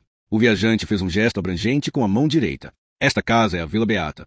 No idioma de quem a construiu, significa casa abençoada. E a Cimela foi durante muitos anos. Como podem ver, ela já viu dias melhores. Todos pareceram ficar mais descontraídos na presença do viajante, pois também sentiam que seus modos afáveis e seu sorriso amistoso os acalmavam. O que aconteceu com quem construiu este inusitado lugar? Quis saber Kulga. Morreram? Ou partiram? Acharam que esse lugar era a Ínsula Beata, ou Ilha Abençoada, quando aqui chegaram. Fugiam de uma terrível guerra que alterou a história do mundo onde viviam. Ficou com os olhos turvos de lágrimas, como se a dor da lembrança fosse grande.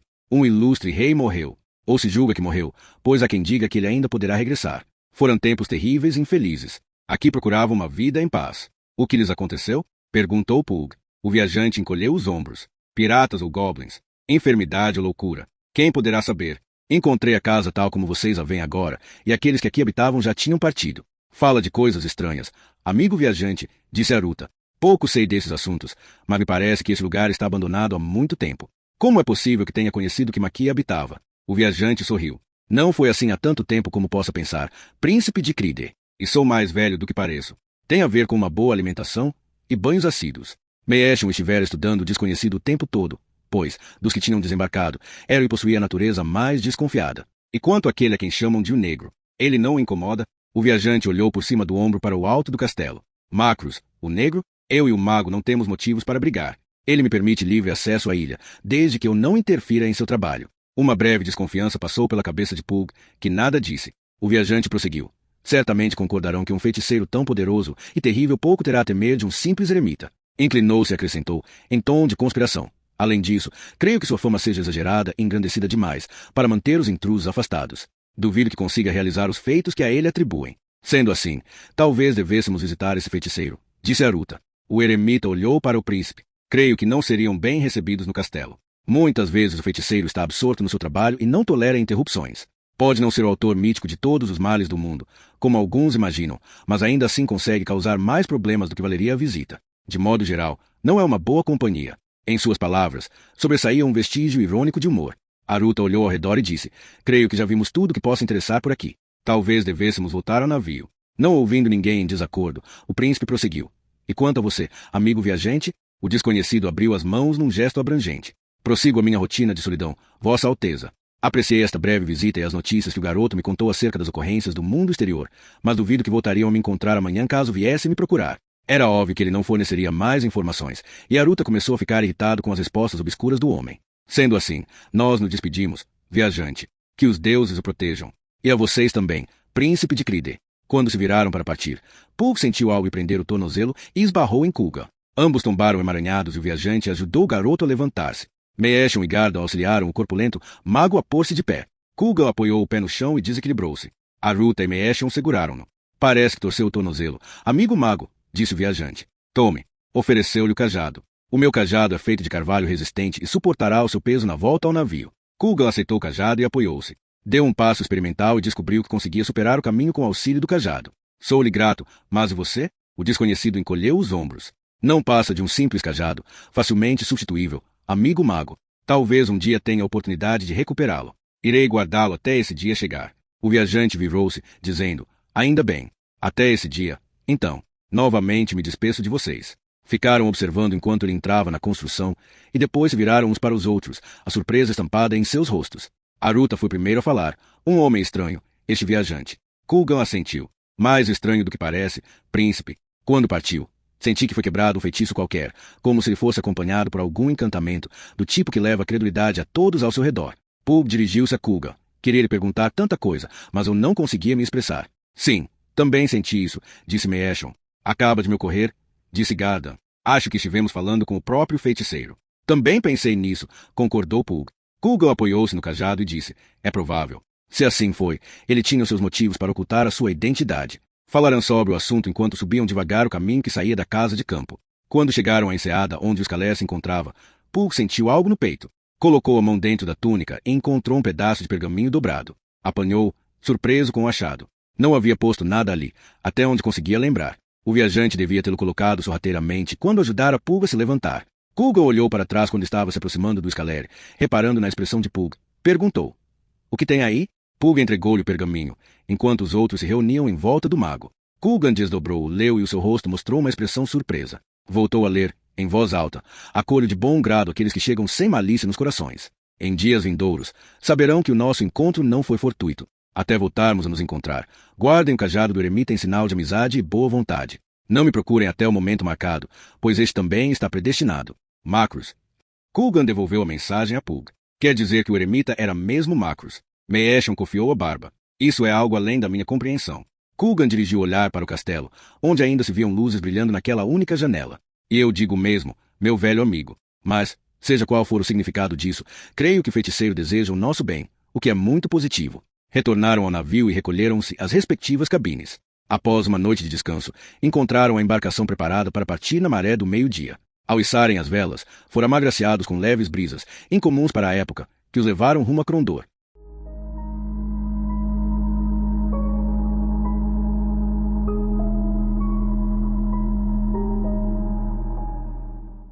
Capítulo 12. Reuniões. Peuge sentia-se inquieto. Estava sentado à janela do palácio do príncipe em Krondor. Lá fora, nevava como nos 3 dias anteriores. O duque e a Aruta tinham reuniões diárias com o príncipe de Krondor. No primeiro dia, Pug relatara a história da descoberta da embarcação Tsurani, tendo sido dispensado em seguida. Recordava-se dessa conferência embaraçosa.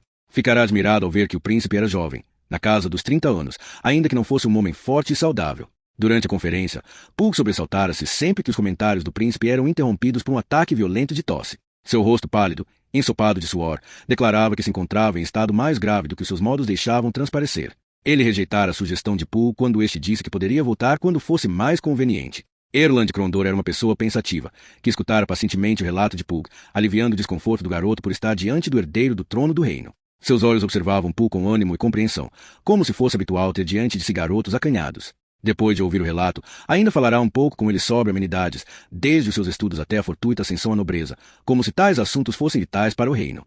Pug decidiu que simpatizava com o príncipe Erland.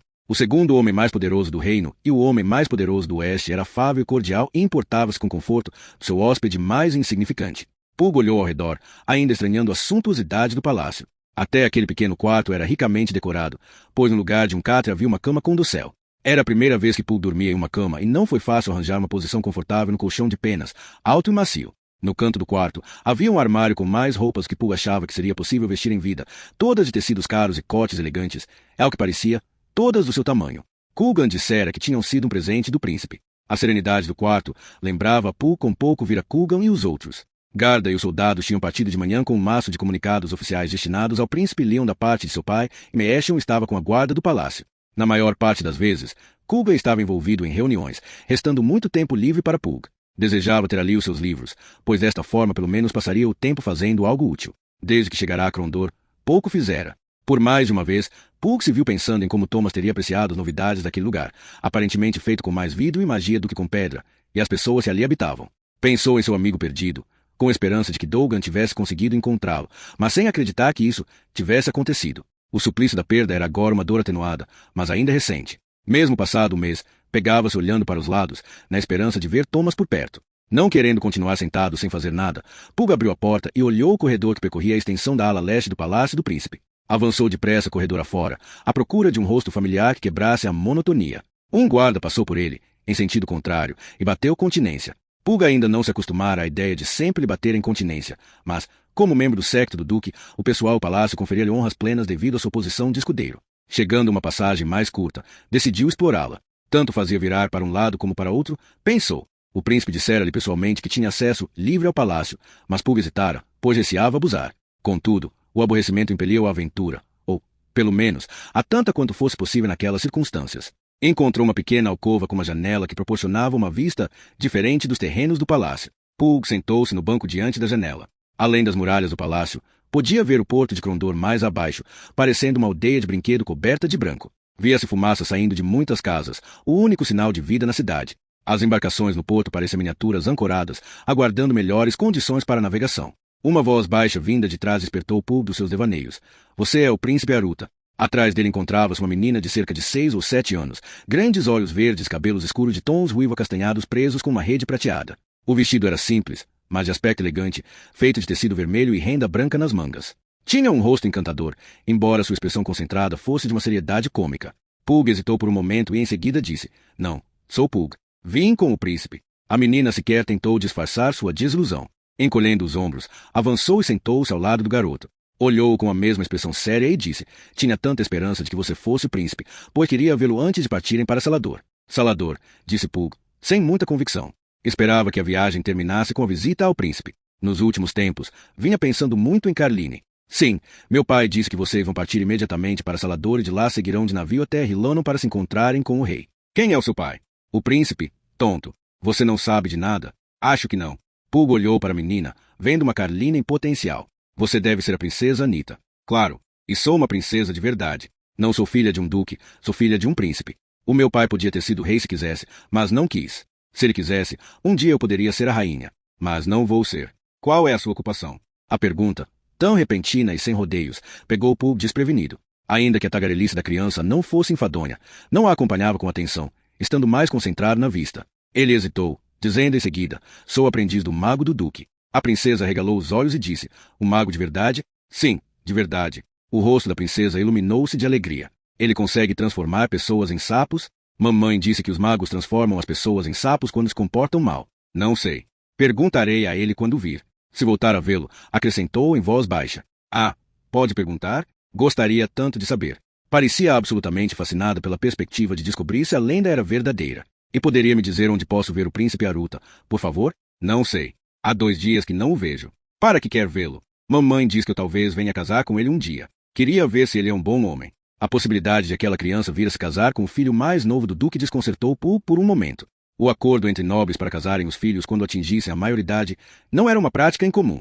Dali a 10 anos, ela seria uma mulher, e o príncipe ainda seria jovem, conde de uma pequena fortaleza no reino. Ainda assim, Pug achou essa possibilidade fascinante. Será que você gostaria de viver com um conde?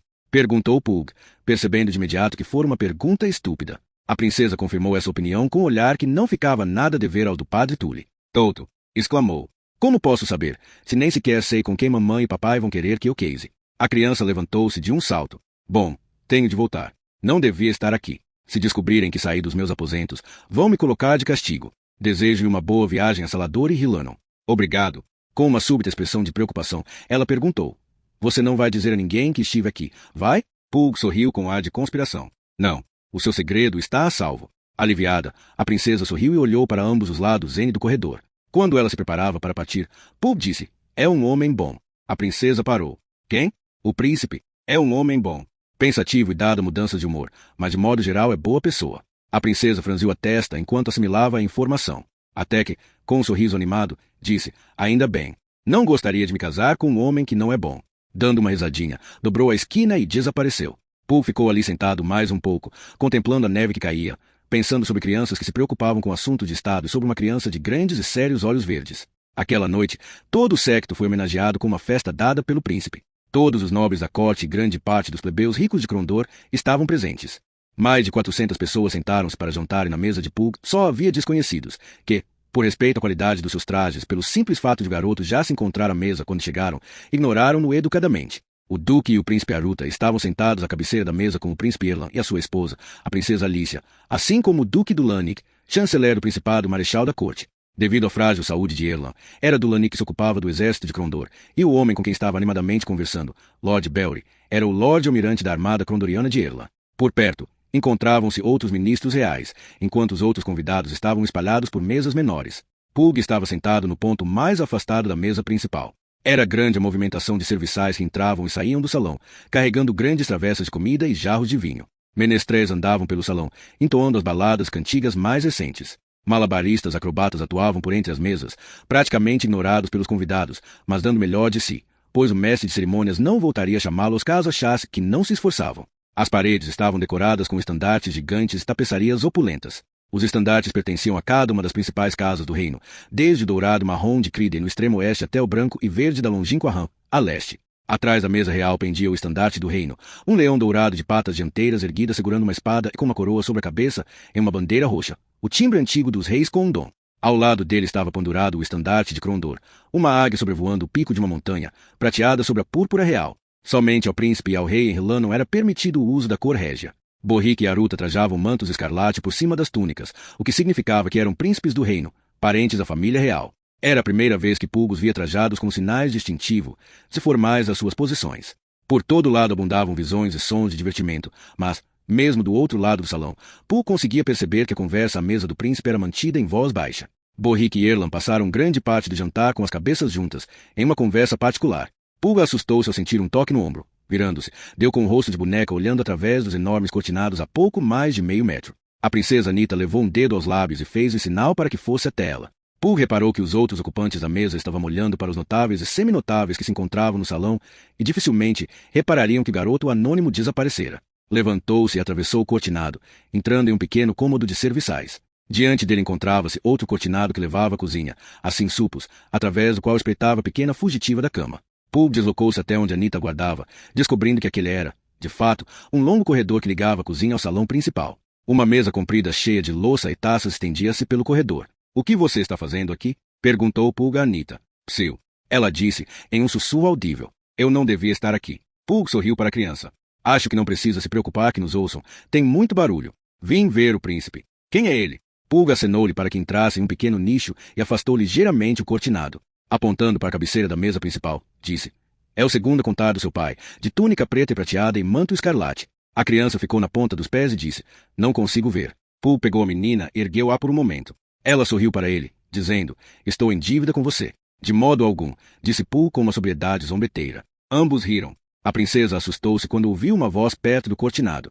Preciso ir. Precipitou-se pelo nicho, passou pelo segundo cortinado e desapareceu de vista, rumo à cozinha e à fuga. O cortinado que dava para o banquete abriu-se e um criado surpreso ficou olhando para Pulgo. Sem saber o que dizer, o homem fez um aceno com a cabeça. O garoto não devia estar ali, mas o seu traje indicava que devia ser alguém importante. Pulgo olhou ao redor e, sem grande convicção, acabou dizendo: Procurava o caminho para o meu quarto. Não deve ser por aqui. O acesso à ala dos hóspedes é pela primeira porta à esquerda na sala de jantar, jovem senhor. Ah, este caminho leva à cozinha. Gostaria que eu acompanhasse? Era óbvio que o serviçal não tinha vontade de fazê-lo e Pulgo também não desejava um guia. Não, obrigado, posso encontrar o caminho, respondeu. Pulgo voltou para sua mesa, passando despercebido aos outros convidados. A refeição decorreu sem incidentes, tirando o eventual e estranho olhar de relance de um criado. Pulgo passou o tempo depois do jantar conversando com o filho de um mercador. Os dois jovens encontraram-se no salão cheio onde estava ocorrendo a recepção do príncipe após o jantar. Passaram cerca de 1 hora em uma demonstração de cortesia, um com o outro, até o pai do garoto chegar e levá-lo embora. Pulgo ficou por ali, sendo ignorado pelos outros convidados do príncipe até decidir que podia voltar despercebido aos seus aposentos sem ofender ninguém. Não dariam pela sua falta. Além do mais, não vira o príncipe, Lord Borrique nem Cúlgan desde que tinham se levantado da mesa. Grande parte da recepção parecia estar sob a supervisão de uma vintena de funcionários do palácio e da princesa Alicia, uma mulher encantadora que fora muito amável na breve conversa que tivera com Pulgo quando ele passou pela fila de cumprimentos. Pulgo encontrou Cúlgan à sua espera quando entrou no seu quarto. O mago disse-lhe, sem rodeios: Partiremos ao amanhecer, Pulgo. O príncipe Elan vai nos enviar a Rillanon para falarmos como rei. Mas por que o príncipe tem de nos enviar? Perguntou Pulgo. O tom foi zangado, pois sentia muita saudade de casa. Antes que Cúlgan pudesse responder, a porta abriu-se em um rompante e o príncipe Aruta entrou enfurecido. Pulgo ficou admirado com a expressão de raiva intensa no rosto de Aruta. Cúlgan, aí está você, disse Aruta, batendo a porta. Sabe o que o nosso real primo está fazendo quanto à invasão dos Surani? Antes que Cúlgan conseguisse responder, o príncipe deu a resposta. Nada. Não vai levantar um dedo para enviar ajuda a Cride até que o meu pai fale com o rei. Isso demorará pelo menos mais 2 meses. Cúlgan ergueu a mão. No lugar de um conselheiro do duque, Aruta viu um dos seus instrutores da adolescência. Cúlgan, tal como Tule, ainda tinha a capacidade de dominar ambos os filhos do duque sempre que precisasse. Mais discrição. Aruta.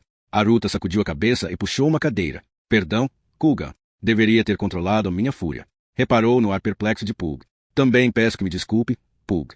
Isto envolve muito mais que aquilo que você sabe. Talvez. Olhou para Cúlgan com uma expressão interrogativa. Cúlgan apanhou seu cachimbo. Pode contar, ele vai nos acompanhar na viagem. Não demorará a descobrir. Por alguns instantes, Aruta tamborilou os dedos no braço da cadeira, até que chegou mais para frente e disse: O meu pai e Erlan há dias andam deliberando sobre qual seria a melhor forma de enfrentar esses seres de outro mundo, caso eles cheguem mesmo. O príncipe até concorda que é provável que cheguem. Fez uma pausa. Mas não fará nada para reunir os exércitos do Oeste até obter a permissão do rei. Não compreendo, disse Pug. Os exércitos do Oeste não estão sujeitos à vontade do príncipe? Não mais, esclareceu Aruta, esboçando uma careta. O rei enviou uma mensagem, há menos de um ano, dizendo que os exércitos não devem ser convocados sem a sua permissão. Aruta recostou-se na cadeira, enquanto Kugan lançava uma baforada de fumaça. É uma quebra da tradição. Nunca antes os exércitos do Oeste possuíram outro comandante além do príncipe de Krondor, assim como os exércitos do Leste sempre responderam ao rei. Pug continuava sem entender o significado de tudo aquilo. Kugan explicou. O príncipe é o Lorde Marechal do Oeste, o único homem além do rei que pode dar ordens ao Duque Borrique e aos outros generais da corte. Caso os convocasse, todos os duques, desde a Cruz de Malak até Cride, teriam de responder, com as suas guarnições e soldados. O rei Roderick, por razões que só ele deve saber, decidiu que ninguém pode reunir os exércitos sem a sua autorização. De qualquer forma, meu pai responderia sempre ao chamado do príncipe, assim como os outros duques, disse Aruta. Kugan confirmou. Pode estar aí a preocupação do rei, pois os exércitos do Oeste há muito pertencem mais ao príncipe do que ao rei. Se o seu pai os convocasse, a maioria acudiria, pois o veneram quase tanto quanto veneram Erla. E se o rei se negasse, deixou a frase se perder. Aruta aqueceu. Resultaria em um conflito dentro do próprio reino. Kugan olhou para o cachimbo. Quem sabe até a ponto de desencadear uma guerra civil. Pug estava incomodado com a discussão. Era apenas um garoto da torre, apesar do título que recentemente receberá, mesmo que fosse em defesa do reino. Kugan balançou a cabeça devagar, mesmo nessas condições. Alguns homens, incluindo reis, dão tanta importância à forma como as coisas são realizadas como a própria concretização delas. Kugan fez uma pausa. O Duque Borrique não entra nesse assunto, mas há muito existem problemas entre ele e determinados duques do leste, em especial com seu primo, Gai do Bashira. Esses desentendimentos entre o príncipe e o rei só contribuirão para aumentar a tensão entre o oeste e o leste. Pug recostou-se. Sabia que tudo aquilo era mais importante do que a sua compreensão do assunto, mas havia espaços em branco nas imagens que ele tinha de como era o mundo. Como poderia o rei ficar melindrado pela convocação dos exércitos realizada pelo príncipe em defesa do reino? Não fazia sentido para Pug, apesar da explicação de Kugan. E de que tipo seriam os problemas no leste de que o Duque Borrique não queria falar? O mago levantou-se. Amanhã teremos de nos levantar cedo, por isso melhor é irmos dormir. A viagem até Salador será demorada, e a ela se seguirá outra longa travessia de barco até Rilanon. Quando alcançarmos o rei, Cride já terá assistido ao primeiro degelo. O príncipe Erlan desejou boa viagem ao grupo que montava os cavalos no pátio do palácio. Estava empalidecido, profundamente inquieto ao lhes desejar boa sorte. A princesinha estava à janela do piso de cima e acenou para Pug com um lencinho. Ele se lembrou de outra princesa, perguntando-se se Anita iria se tornar semelhante a Carline ou se seria mais serena. Saíram do pátio, onde uma escolta de lanceiros reais de Krondor estava postos para acompanhá-los até Salador. A viagem demoraria 3 semanas pelas montanhas e pântanos do Charco Negro, passando pela Cruz de Malak, a divisão entre os domínios do Oeste e do Leste, e seguindo até Salador. Lá embarcariam e depois de mais 2 semanas, alcançariam Rilanon. Os lanceiros estavam protegidos por pesadas capas cinzentas, entrevendo-se por baixo os tabardos púrpura e prateados do príncipe de Krondor, e os seus escudos ostentavam a divisa da casa real crondoriana. O duque fora agraciado com uma escolta da guarda pessoal do príncipe, em vez de um destacamento da guarnição da cidade.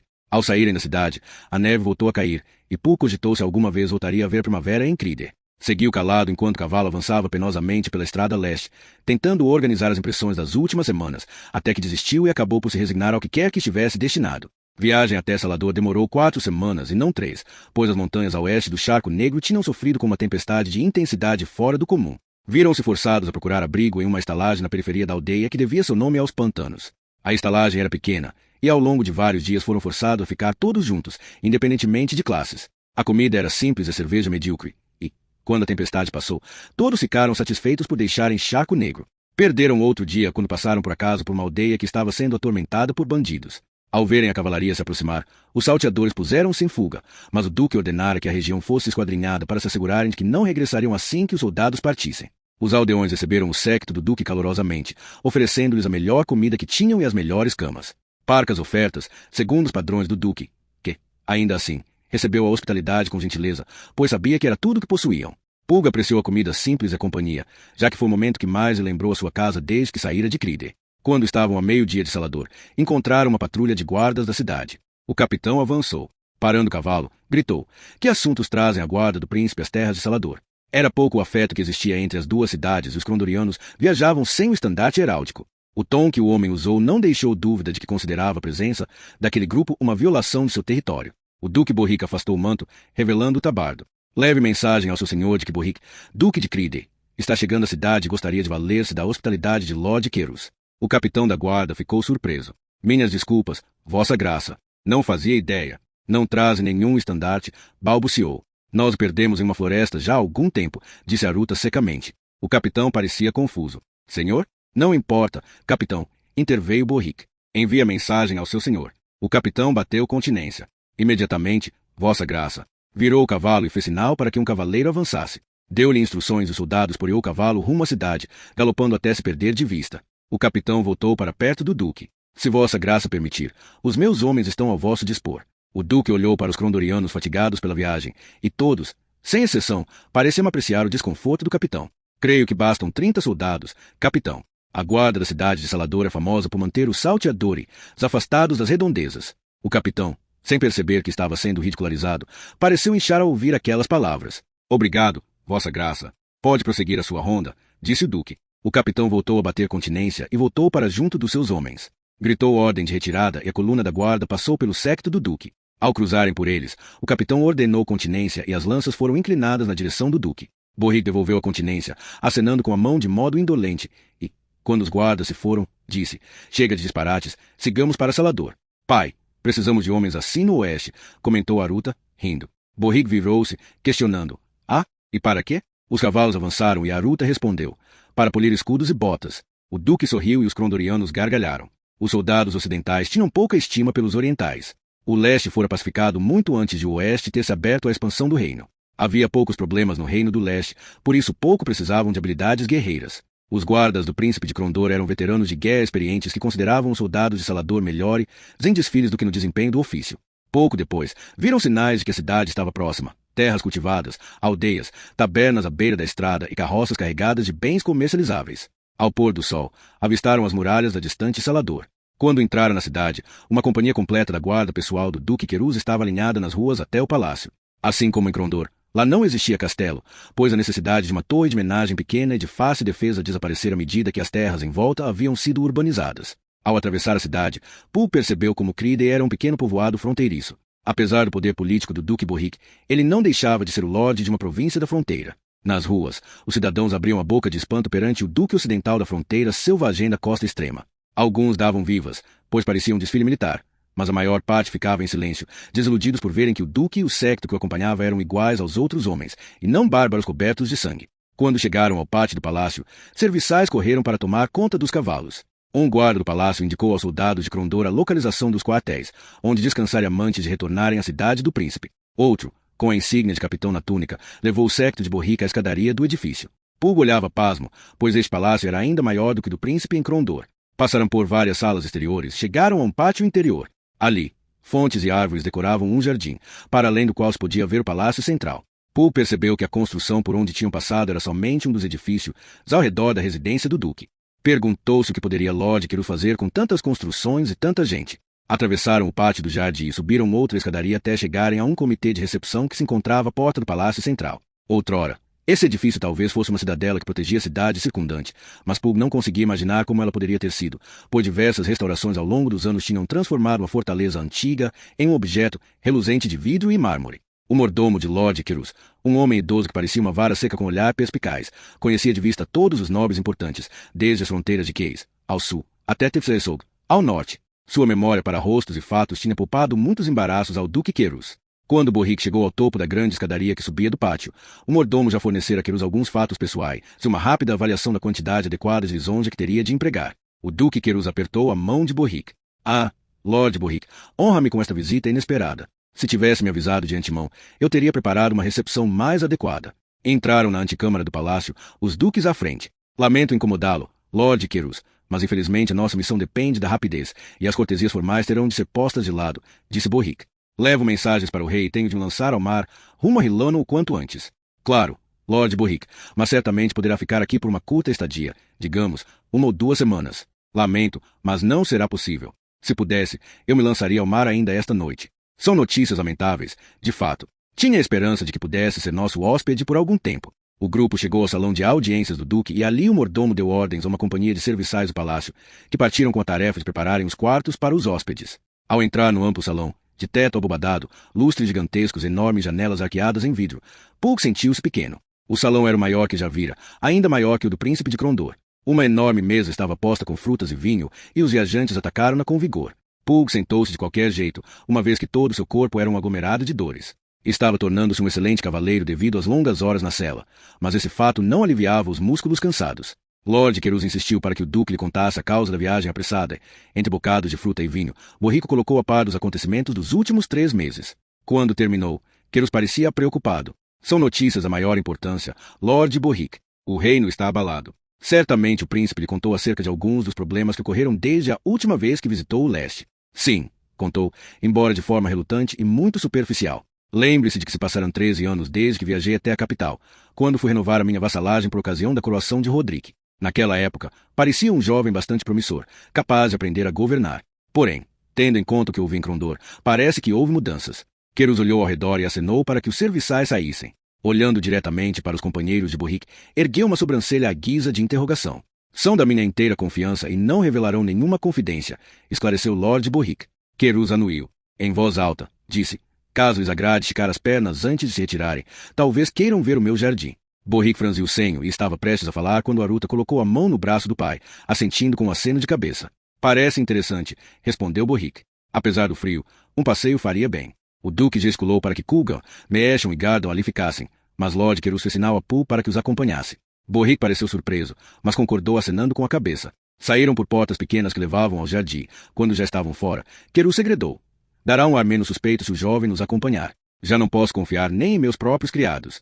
O rei possui agentes por todo lado. Borric ficou enfurecido. O rei colocou agentes em sua casa? Sim, Lord Borric, o nosso rei mudou muito. Sei que Erlan não lhe contou a história toda, mas precisa sabê-la. Borric e seus companheiros observaram o Duque Querus, que parecia constrangido. Pigarreou a olhar ao redor do jardim coberto de neve. Entre a luz que chegava das janelas do palácio e a enorme lua no céu, o jardim apresentava uma paisagem de inverno coberta de cristais brancos e azuis, sem que pegadas a perturbassem. Querus apontou para as marcas na neve e disse, eu deixei aquelas pegadas esta tarde, quando vim para pensar sobre o que poderia lhe dizer sem correr riscos. Voltou a olhar em volta, assegurando-se de que ninguém conseguiria ouvir a conversa, para em seguida prosseguir. Quando Roderick III morreu, todos achavam que Erlan seria coroado. Após o luto oficial, os sacerdotes de Chap convocaram todos os possíveis herdeiros para que apresentassem suas respectivas pretensões. Esperava-se que você fosse um deles. Borric anuiu. Estou ciente do costume. Atrasei-me para chegar à cidade. Seja como for, teria renunciado a esse direito, por isso a minha ausência não foi grave. Querus assentiu. A história poderia ter tomado outro rumo se você estivesse presente. Borric baixou a voz. Arrisco meu pescoço ao dizê-lo, mas muitos de nós, até aqui no leste, teríamos insistido para que aceitasse a coroa. A expressão de Borric deixava visível o desagrado com o que estava ouvindo, mas Querus prosseguiu. Quando chegou aqui, toda a política de corredores já havia sido feita. Os lords, em sua maioria, mostraram-se dispostos a atribuir a coroa a Erlan. Foi um dia e meio de tensão enquanto a questão permaneceu incerta. Não sei o que teria levado o velho Roderick a não designar um herdeiro. Porém, quando os sacerdotes afugentaram todos os parentes distantes sem verdadeiras pretensões, restaram 3 homens, Erlan, o jovem Roderick e Guy do Bastira. Os sacerdotes pediram que apresentassem suas declarações, um após outro. Roderick e Erlan possuíam fortes pretensões, enquanto Guy estava presente por uma questão formal, como teria acontecido com você se tivesse chegado a tempo. Aruta interrompeu de maneira abrupta e fria. O período de luto garante que nenhum lorde do oeste possa se tornar rei. Borric olhou o filho com um ar de desaprovação, mas Querus contrapôs. Não é bem assim. Se restasse alguma dúvida quanto aos direitos de sucessão, os sacerdotes teriam adiado a cerimônia até a chegada do seu pai, Aruta. Já aconteceu. Olhou para Borric e baixou a voz. Como eu disse, esperavas que fosse Erlan a receber a coroa. Contudo, quando a coroa lhe foi apresentada, recusou-a, cedendo direito a Roderick. Naquela época, ninguém tinha conhecimento da saúde frágil de Erlan, por isso a maior parte dos lords considerou a decisão como uma declaração magnânima em favor de Roderick, como o único filho do rei. Com Guy do Bashir apoiando o garoto, o Congresso de Lordes reunido ratificou a sucessão. Foi então que começaram os verdadeiros conflitos internos, até que, por fim, o tio da sua falecida esposa foi nomeado regente do reino. Borric assentiu. Recordava-se da batalha que levará à nomeação de regente do reino, já que o rei ainda era criança naquela época. O seu desprezível primo Guy por pouco não conseguirá essa posição, mas a chegada oportuna de Borric e seu apoio a Caldrid de Hilanon, juntamente com o do Duque Brucal de Yabon e do Príncipe Erlan, retirara de Guy a maioria dos votos no Congresso. Nos 5 anos que se seguiram, aconteceram apenas confrontos fronteiriços ocasionais com o Case. Estava tudo calmo e sereno. Há 8 anos, Querus voltou a parar e olhar em redor. Roderick iniciou um plano de modernização pública, como chama, melhorando estradas e pontes, construindo represas e estruturas do tipo. A princípio, A sobrecarga não foi muito notada, mas os impostos têm aumentado todos os anos. Hoje em dia, os camponeses, os homens livres e até os nobres de menor importância estão perdendo tudo que possuem. O rei expandiu os planos a ponto de se encontrar atualmente reconstruindo toda a capital para torná-la a maior cidade que a história da humanidade já viu, segundo ele. Há 2 anos, uma pequena delegação de nobres confrontou o rei, solicitando que renunciasse aos gastos excessivos que aliviasse o fardo do povo. O rei teve um ataque de fúria, acusou os nobres de traição e executou-os sumariamente. Borrique arregalou os olhos. A neve sob seus pés fez um ruído seco quando ele se virou de repente. Não ouvimos nada sobre isso no oeste. Quando ela ouviu o que se passará, foi ao encontro do rei e exigiu ressarcimento para famílias dos nobres que tinham sido executados, uma diminuição dos impostos. O rei, pelo que consta, esteve prestes a prender o tio, mas foi impedido por alguns conselheiros nos quais ainda confiava. Convenceram Sua Majestade de que tal ato, inaudito na história do reino, certamente levaria a um levantamento dos lordes ocidentais contra o rei. A expressão de Borrique toldou-se. Estavam certos. Se o garoto tivesse enforcado Erlan, o reino ficaria irremediavelmente dividido. Desde essa época, o príncipe não voltou a Rillanon e os assuntos do reino são tratados por assessores, pois os 2 homens não se falam. O duque olhou para o céu e sua voz ficou perturbada. A situação é muito mais grave do que me chegou aos ouvidos. Erlan me falou dos impostos e da sua recusa em aplicá-los no oeste. Disse que o rei consentira, pois compreendia ser indispensável manter as guarnições do norte e do oeste. Querus sacudiu a cabeça devagar, negando. O rei concordou somente quando os assessores pintaram um quadro de exército de goblins lançando-se sobre as terras do norte e pilhando os povoados de seu reino. Erlan mencionou a tensão entre ele e o sobrinho, mas, mesmo depois de ouvir as notícias de que seu portador, não falou mais nada sobre as ações de Sua Majestade. Querus respirou fundo e retomou a caminhada. Borrique, é tanto tempo que passo com os parasitas da corte do reino que chego a me esquecer de que vocês, do oeste, primam pelo discurso claro. Ficou em silêncio por um momento, para depois prosseguir. O nosso rei não é o homem de outrora. Às vezes, parece voltar a ser como era, risonho e franco, cheio de grandiosos planos para o reino. Noutras ocasiões, outra pessoa, como se um espírito tenebroso tivesse se apossado do seu coração. Tenha cuidado, Borrique, pois Erlan é o único que se encontra mais próximo do trono do que de você. O nosso rei está bem ciente desse fato, mesmo que nunca esteja nos seus pensamentos, e vê punhais veneno onde não existem. O silêncio apoderou-se do grupo e Pug reparou que Borrique estava visivelmente inquieto. Querus prosseguiu. Roderick teme que outros cobiçem a sua coroa. É provável, mas não aquele de quem o rei desconfia. Existem apenas 4 outros com um dom além do rei, todos honrados. Borrique inclinou a cabeça ao ouvir o elogio. Porém, talvez existam dúzias de outros que podem reivindicar ligações com o trono através da mãe do rei e de sua família. São todos lordes orientais e muitos não hesitariam se lhes fosse dada a oportunidade de reivindicarem o trono perante a Assembleia de Lordes. Borrique inflamou-se. Fala de traição. Traição no coração dos homens, e não nas ações.